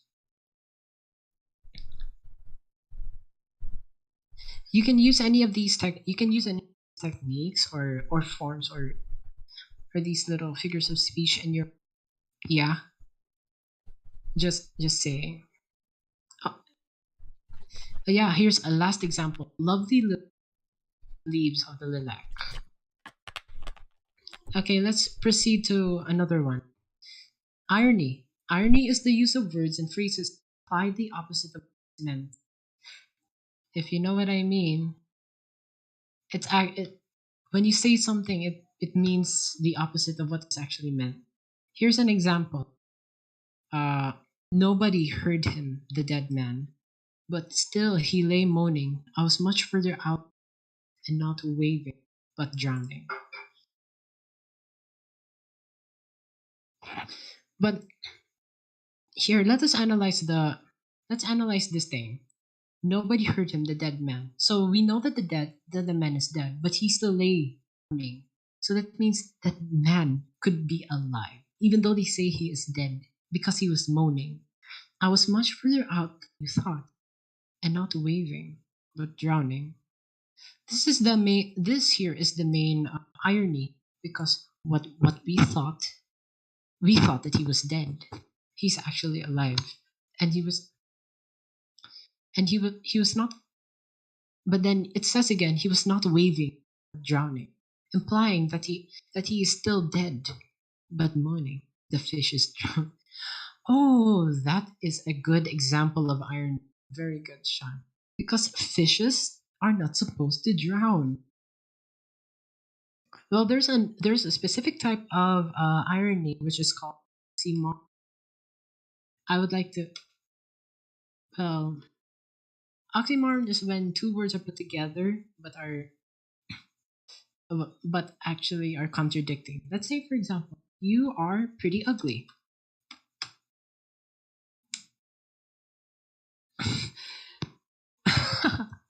Yes, this is an example of this is an example of an oxymoron. You are pretty ugly because there is pretty and ugly put together. You're horribly cute. Yes, that's another. And then you're you're stupidly enlightened. I like how actually. And you are terribly fantastic. Or fantastic terrible. Yeah, either way, it works. My preamp. Okay. I'll make this quick. And here's the last onomatopoeia. Onomatopoeia is basically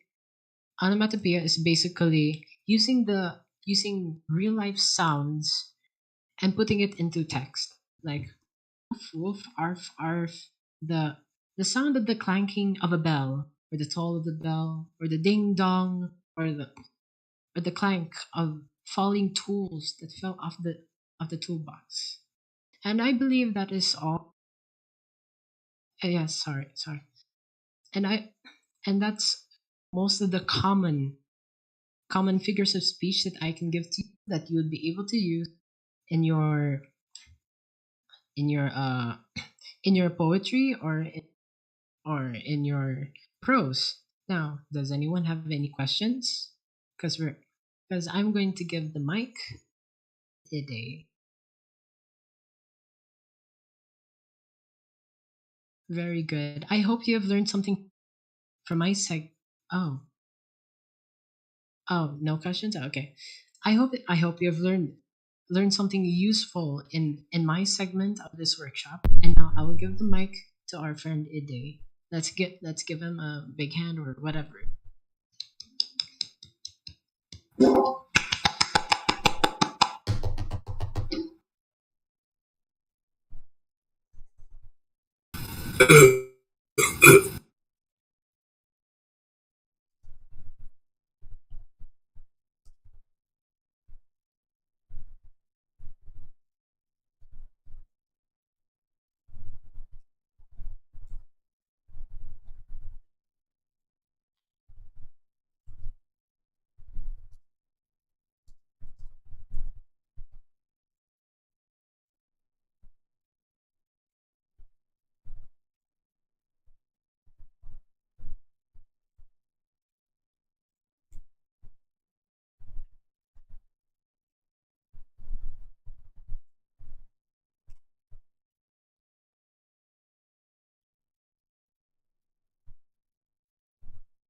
So you can hear me right now.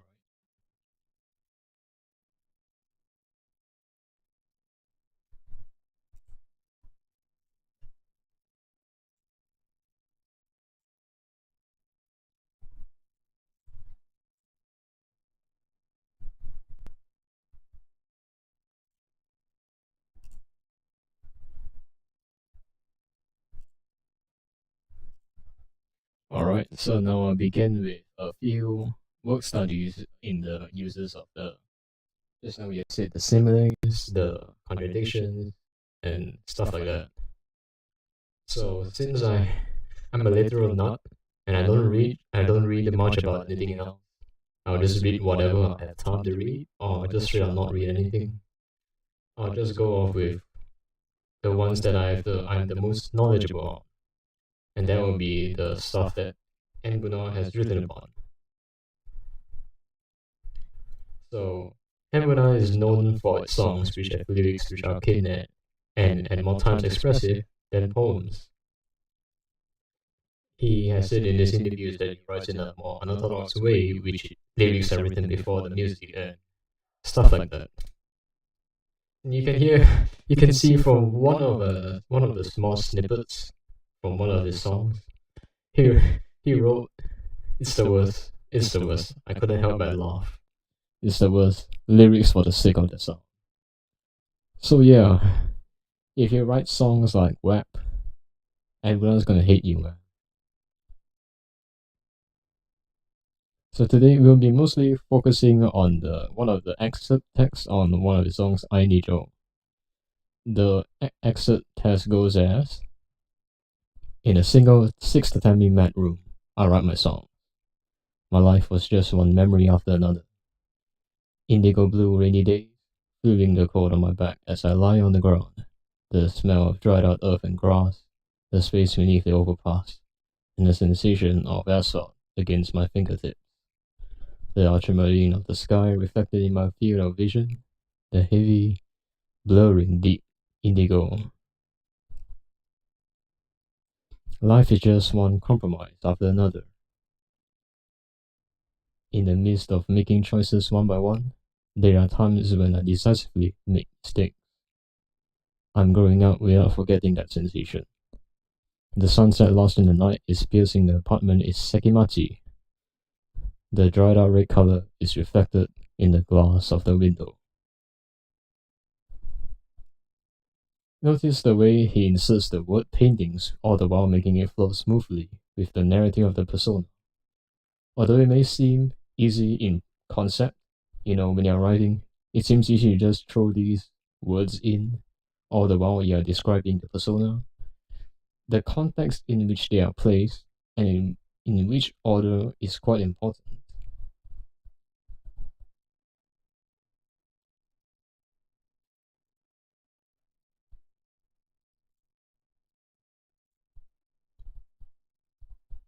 Wait, can you hear me now? Can you hear me now? So which part did you which part did you not hear?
All right. Can you hear me now?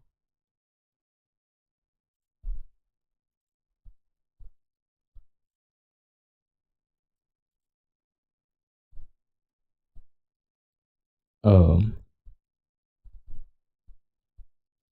So I'll read again from the exit part. Okay.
Yeah, because I can't control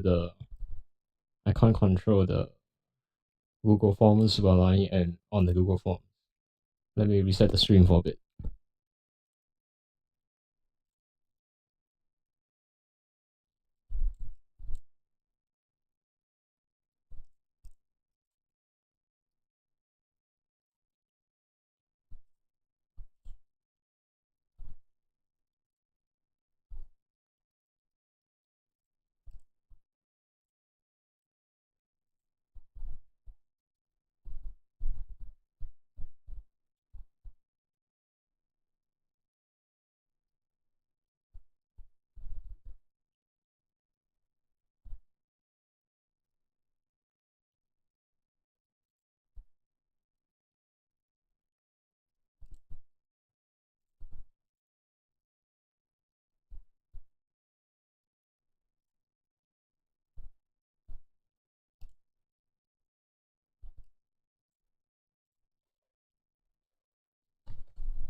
All right, I'll begin speaking from the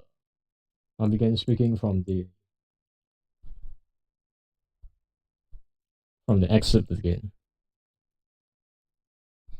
I'll begin speaking from the excerpt again.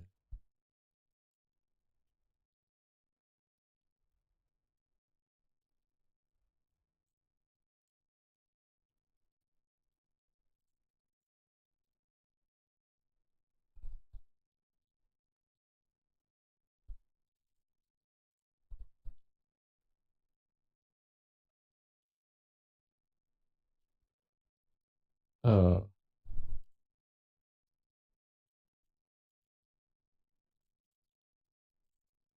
okay. Excerpt text. I need you. In a single 6 tatami mat room, I write my songs. My life was just one memory after another. Indigo blue rainy days, feeling the cold on my back as I lie on the ground.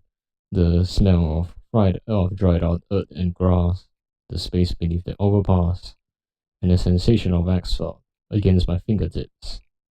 The ultramarine of the sky reflected in my field of vision, the heavy, blurring deep indigo. Life is just one promise after another. In the midst of making choices one by one, there are times when I decisively make mistakes. I'm growing up without forgetting that sensation.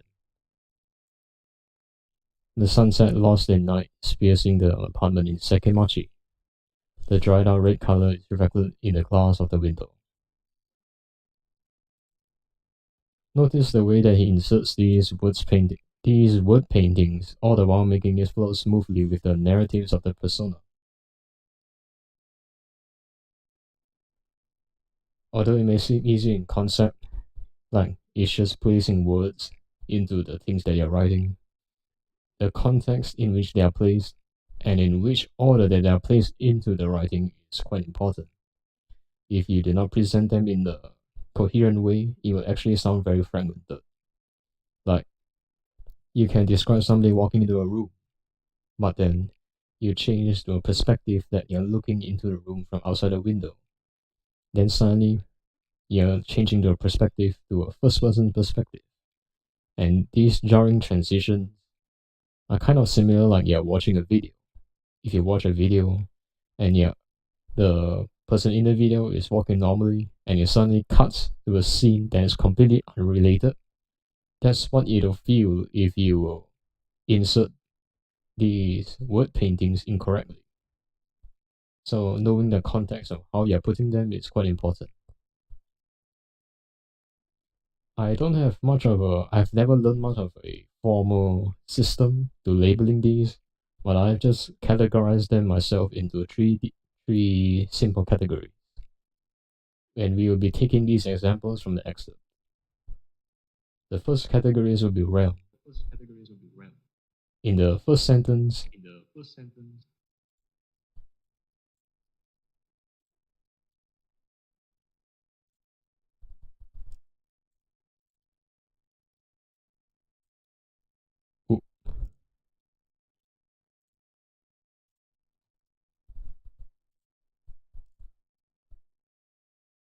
In the first sentence, we have the in a single 6 tatami mat room that paints a realm or place that the story is happening in. This can be used to establish like where is a character right now at the moment the reader is reading it. Like if you were to not show this context, if you continue on, the reader will be confused as to exactly where the character is. So for most openings, the most conventional sense is to insert these. I would call them as opening inserts. Once you establish the realm in which the story happens, it'll be much easier to build upon that realm. Remember, it does not need to be overly descriptive. Do not, like I've written here, do not forget to give your readers some form of creative freedom as well. Because when you're reading, your mind actually fills in those gaps which the writer does not give you. It will be a very cloudy image that the reader itself completes himself. And that's part of the special thing about reading creative writings. If every single little detail of the specific realm is given, it'd be more or less like reading a school textbook. You're reading about facts and you're not reading about exactly what is happening and a little of those mystical parts. So for our example, from the excerpt we have in a single 6 tatami mat room like just now, and the space beneath the overpass. That is a realm sentence that paints the realm.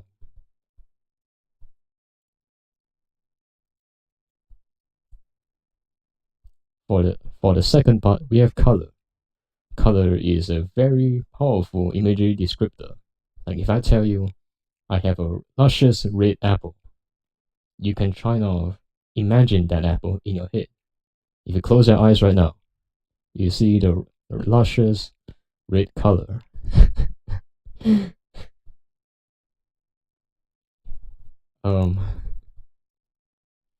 It invokes a certain environment, a landscape in our mind that is only filled by this color. And when you're explaining something using terms of color, it'd be much more concrete. If I told you I had a large apple, in your minds, the large can be anything. It could be the size of a fist, or it could be the size of a car. But if I told you it was red, this red is more or less a universal experience for everyone, unless you're colorblind, of course. And these can be tied into more powerful descriptors like lying forever in a field under green sky, which can not only evoke imagery but also tie into a wordplay in which the green skies is a homonym in Chinese for you. We can see it being used in excerpt in the below examples. And by the way, if you just joined, this is the excerpt. This one.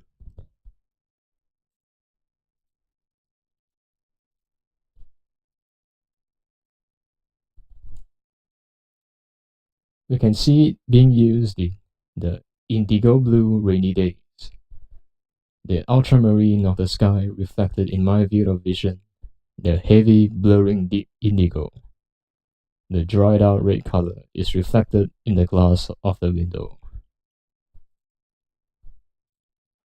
The last category we have is sense. We are not only restricted to imagery in the sense that everything has to be seen. In fact, we have other senses as well, like smell, taste, touch, and in some cases where it isn't directly explained, vision as well.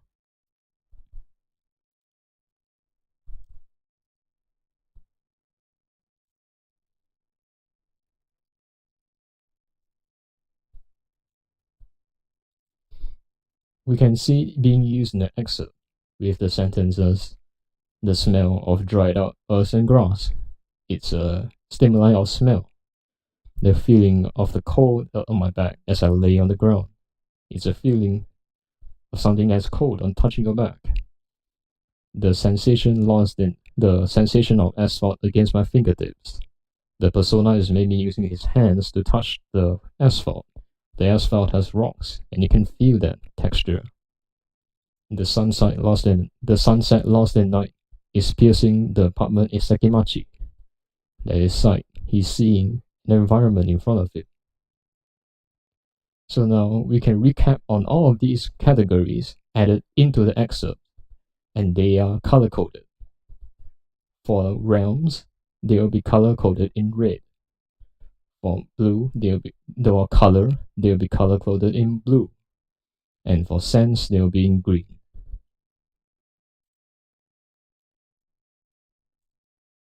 So I'll now read through the excerpt again, but now you can see them with the color coding. In a single 6 tatami mat room. Realm. I write my songs. He is writing the songs within that room. And then the main motivators for this sentence. My life was just one memory after another. The indigo blue rainy days is imagining the rainy days with an indigo blue color. Feeling the cold on my back as I lie on the ground, the smell of dried out earth and grass. The persona is describing the feeling of coldness and the smell of dried out earth and grass. You know that smell of nature? Yeah, that's the smell explained in here. The space beneath the overpass, the sensation of asphalt against my fingertips, the ultramarine of the sky reflected in my field of vision, the heavy, blurring, deep indigo. Life is just one compromise after another. In the midst of making choices one by one, there are times where I decisively make mistakes. I'm growing up without forgetting that sensation. Here it will be more ambivalent. You see, here the writer is describing a sensation that isn't concrete.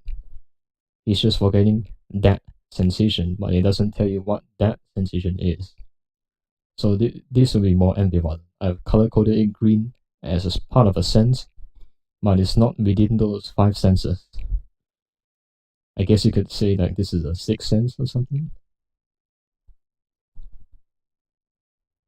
The sunset lost in night is piercing into the apartment in Sekimachi. This is actually a mix of 2 of those senses, because the sunset is something you can see with sight, while the apartment is a part of a realm.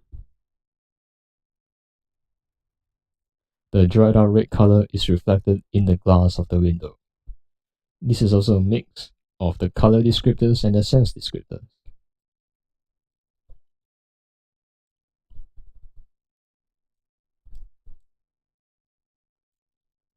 You will start to realize that these short descriptive few sentences, the actual persona is described seldom.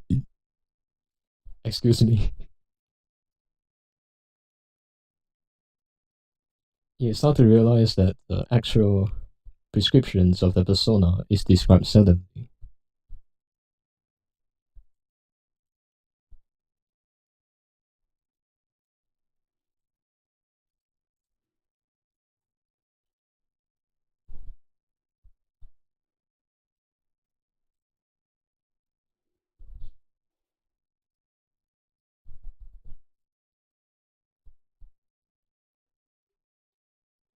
You can see this in the actual black sentences that aren't color-coded.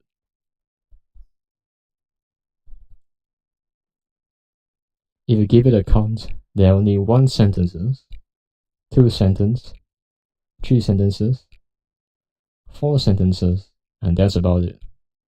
This is the meat of the content that the writer is trying to describe. The main point is, within these sentences, if you throw away all the other color-coded sentences, you will be left with those 4 remaining sentences, which will convey everything perfectly well. The reader will understand it, but it's just not as beautiful. If everything was written with only those black sentences, it will be conveying information. But this information is conveyed in a sense when it is factual instead of a sense where it is descriptive, it is lively. And for these facts, they are dead. They are not lively at all.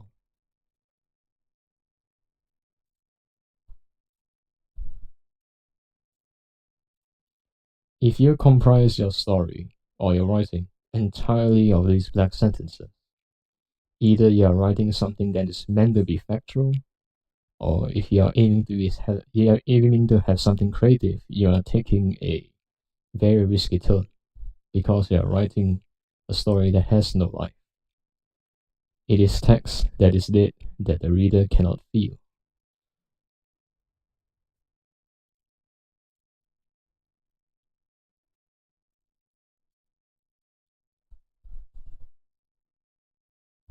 But I'm sorry I missed the question there.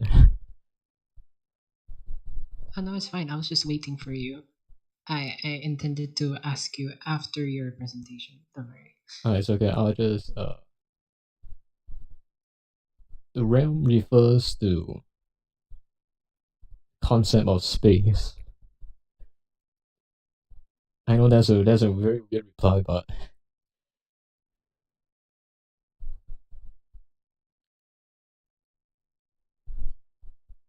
maybe like realm refers to the space in which objects reside in. So if I have a vase in a room, that room will be the space itself.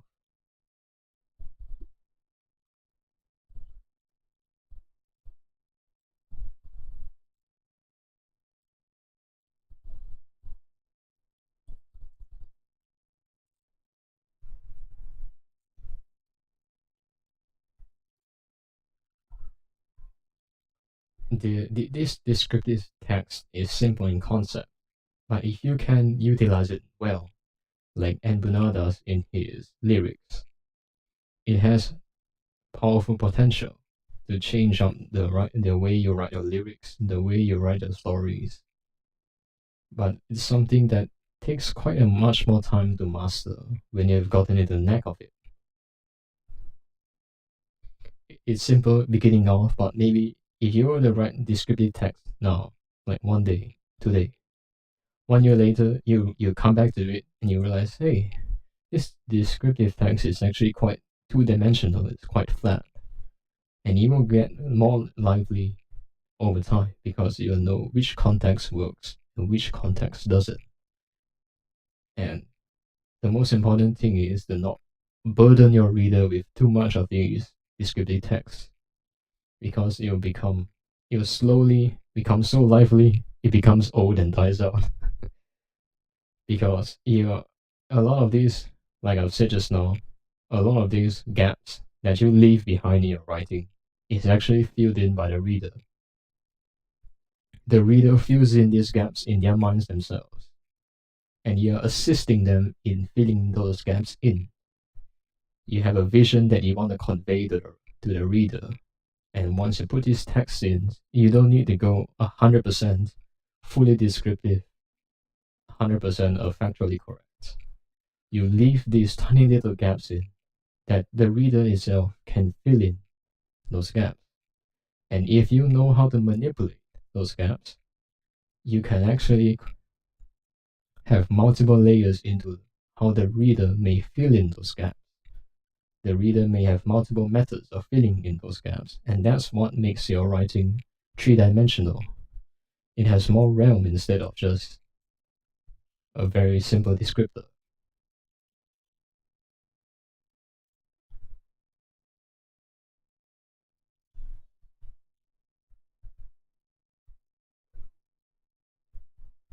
This should be most of it which I have for poem writing. Maybe I can find other excerpts from Embuna or something like that, and I'll try to color it out, but this is pretty much it.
Alright, I'll be back to the last section of this.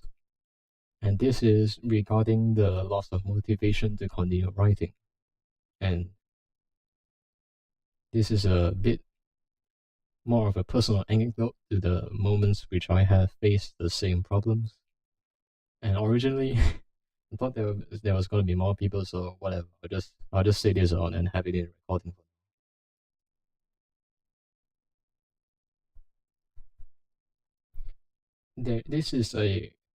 Losing motivation is a relatively common problem for most aspiring writers face, at least in my limited knowledge. You begin to solve this problem by finding the root of it, as we always do when sorting out complications. Exactly how that problem is dealt with, however, done incorrectly, can be a toxic act on the part of the writer, when the problem is more or less covered up by where the problem is more or less covered up instead of confronted in a proper and constructive manner. This conflict can begin, and it can also be caused by multiple factors, which include not having a good reason to why you write, or not having any more motivation to continue writing. You can begin deducing simple causes like not having enough time, or in other words, not allocating enough time to write correctly. Being burnt out from constant writing, like you have been hosting constant writing sessions, and other common causes which can be easily diagnosed by just doing it again. Maybe take a break from writing. It sounds very simple. Sounds like a very caveman act. But there are actually a lot of people that get stuck on this. I've lost my own motivation to continue playing bass because I simply did not practice enough. And I thought I was stagnating. My skill was stagnating in where I was at 2 to 3 months ago. So I just kept playing more, practice more, and eventually you will grow out of it. And if you do these acts, and you are still continuing to face these problems of, you have this feeling lingering that you are unsatisfied with your work, perhaps you should ask a more philosophical question. That would be the answer to, why do you write? Why do you write exactly? Of course, starting out, nobody has all the answers to these questions. You were guided by passion when you began, and now that has burnt out, what's next? These questions cannot remain unanswered, and it's because of them they are most likely to be facing these internal conflicts. There is no fault in that. We all face a few existential crises once in a while. Knowing why you write should suffice for most, and at least for me, that is what suffices for me, and we'll be covering that today. The complex part when it comes to finding this answer is choosing an answer that you are satisfied, because there is no technically and factually correct reason to why people write.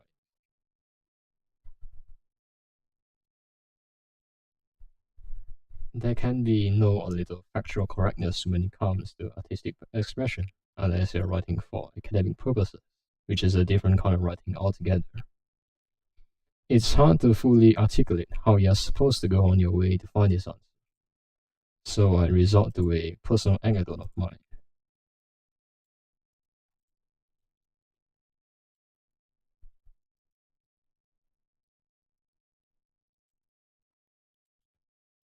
There was a time where I faced problems with how people read my story. I was finding the view counts on my stories extremely low for the efforts I put in them. And I was increasingly getting frustrated with the things I wrote, because they were gaining no traction at all. To the point where I began writing for the sake of trying to ground views. I tried to churn out the chapters as fast as I could, maybe like one chapter a day, and I had my emphasis on the quality of those chapters began to drop little by little every single day with every chapter that I rushed out. And it began to make me despise the things I wrote. And altogether, I eventually stopped for a month and a while. And then this is a cringe part. I discovered Emperor songs and I vibed with the lyrics. But there was one particular character that Emperor describes a lot about, and that person is Henry Dodger. Henry Dodger had a troubled upbringing.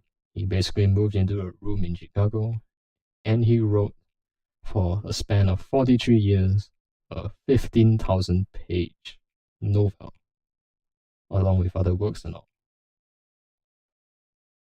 And in some ways, that inspired me because he wrote without the intention to publish his work.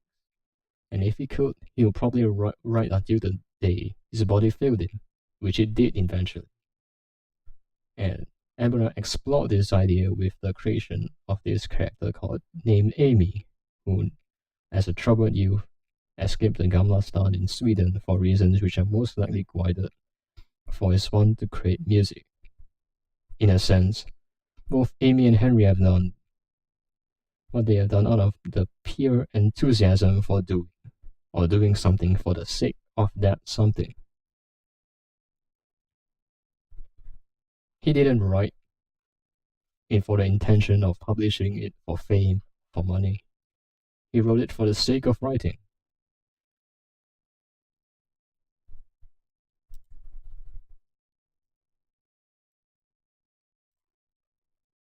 In reality, I know that it's a highly impractical execution of any art form. And Emperor highlights this with the character Amy eventually committing suicide. Because he simply ran out of money. He ran out of ink to continue to write. But this has somehow inspired me to continue to write on regardless of these other reasons that I want. I wish to not write because of an audience, and I wish, if I could, to write forever for myself. And although that is a highly unrealistic vision, I guess that's a good motivator for now. Perhaps you can find other ideas and concepts that inspire you the same way that the works of Emperor inspire me. Because if you have a good reason for writing, if anything comes up that troubles you, this reason could cover for it. Even if it's a half-baked one, like I've written here, one that's falling apart in your hands as you pick it up, it will be better than walking empty-handed. And I'm sure that with the same hands of yours that writes, that this goop of thoughts can be molded into a pair of glasses that gives you impeccable vision for the future works that you intend to work on. And that should be about it for the slides.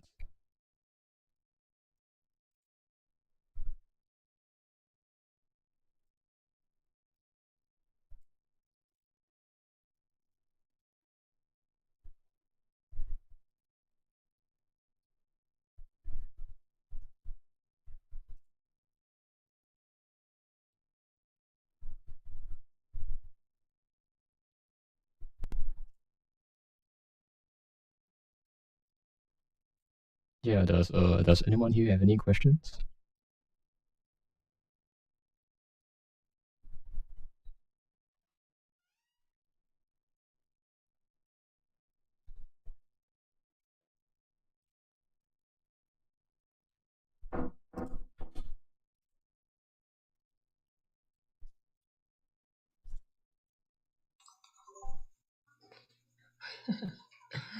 No problem, everyone. Say, didn't you say something about giving them a prompt or something? Oh yeah, the prompts. did anyone actually work on the prompt? Oh, we didn't give it to them, did we? Did we? No, we did not. We gave them a Oh, day oh, before, but I don't think okay. many people did the prompt. Oh, yeah, probably. Yeah. There's a photo that you posted here. The create a work surrounding the theme and elements for this photo. You may use whichever form of writing you find most suitable for you to describe the scene. This includes poems and prose, but I wonder if anyone had any output. I got a rough visionary that I can write right now because the prompts I do most are image prompts. Oh, that it must be some sort of your specialty, huh?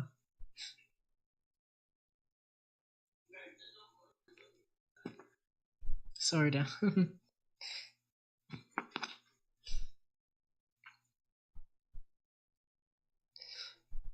Well, what do you think? Should we give Yeah, you Chiaki. So Ide, do you think we should like what is it? Give them one more day to do it, or I don't know. Yeah. Let's give them like one more day to do it because it'll be kind of We have garnered so few viewers. yeah. Welcome to our YouTube channel now. I'm not sure if we're going to have like the second class or third class yet. You have to discuss it more.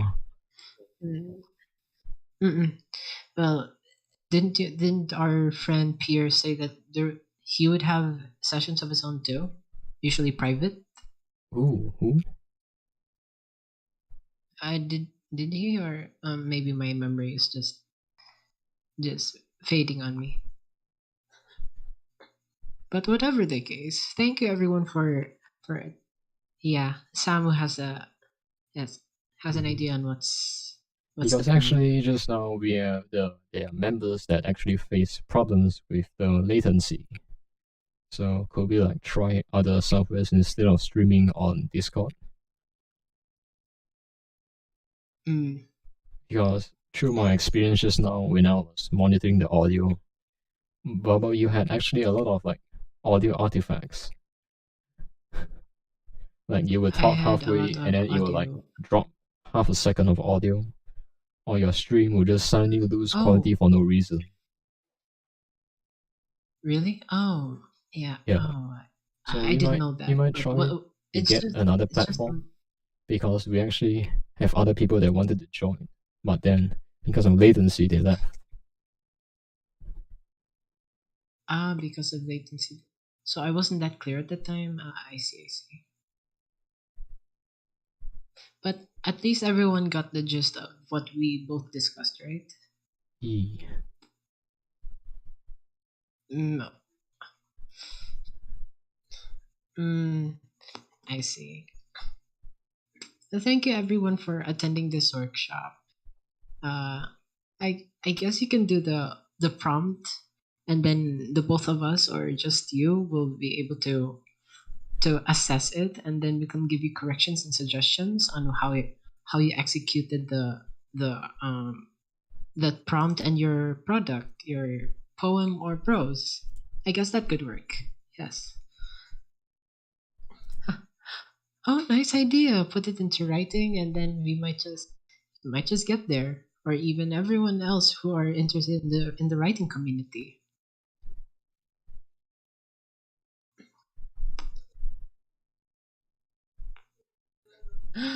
Aw, too bad, but it's okay.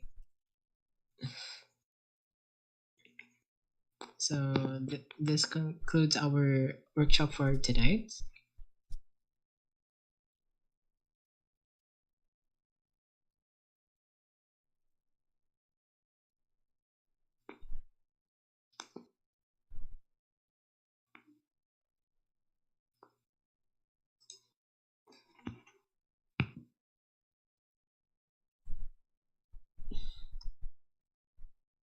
Alright, so this should be it then. Oh yeah, Bubbles, I would recommend that next time you don't use the voice detect, and instead just like the push to talk is better. The push to talk? Yeah, that's a much better function because when you were talking, if your audio levels drop, Discord will drop your audio for half a second before it picks it up. So when you're talking quiet in the recording, you can actually hear there are certain sections where your voice will just cut out and cut back in. Oh, okay. Thank you for the suggestion. I'll try it out with my other calls. Thank you again, everyone, for attending this writing workshop, even though we're just like 1, 2, 3, 4, 5. Yeah, just a couple of us, but thank you. Yeah. We really appreciate that you came by. Actually learns a lot about how to stream and write. So yeah, it's a learning experience for all of us.